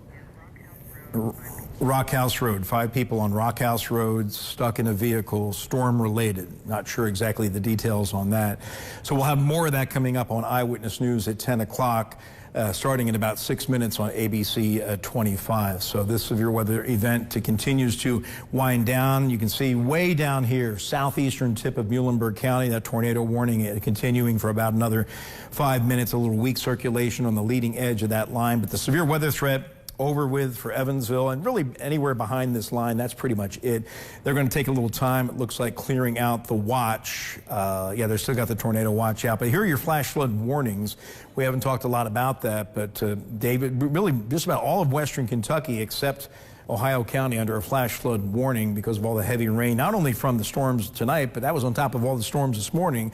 Remember, western Kentucky got slammed this morning with severe weather. We got a little rain up here north of the river, but this is the second wave of severe storms for western Kentucky, creating a lot of flash flooding down there. So this tornado watch is going to be cleared out pretty quickly for the area, but we'll continue to have a little more rain. You can see the rain still extending back here, cutting off now as you head west of US 45 in southern Illinois. So anything from you, Stacey, before we wind things up here in terms of our coverage? Haven't seen too much more on any damage, so we'll continue to still look for that. But again, watching a lot of flood advisories and flood warnings too. So that's going to kind of be what we transition to right now as that line of storms moves off to the south and east. Wayne just showed you those. Those are what's kind of showing up in that teal color there. They are watching that tornado warning still in Muhlenberg County, eastern Muhlenberg County. A few minutes ago, they were noticing that rotation strengthening a little bit. Not sure what's going on, they say, but they do have a tornado warning on it. So they are continue to keep an eye on that, as we will too. Yeah, that's just about out of Muhlenberg County. They're extending that another county southeastward. So that's pretty much our coverage. Hopefully you got through tonight okay. We have more details on the damage coming up here shortly on Eyewitness News at 10 o'clock on ABC 25. We'll continue to keep the lingering severe weather information crawling across the top of your screen. Again, if you can send some pictures and storm reports in a safe way, please do. But thanks for staying with us, and we'll continue to keep you safe and informed throughout the remainder of this evening.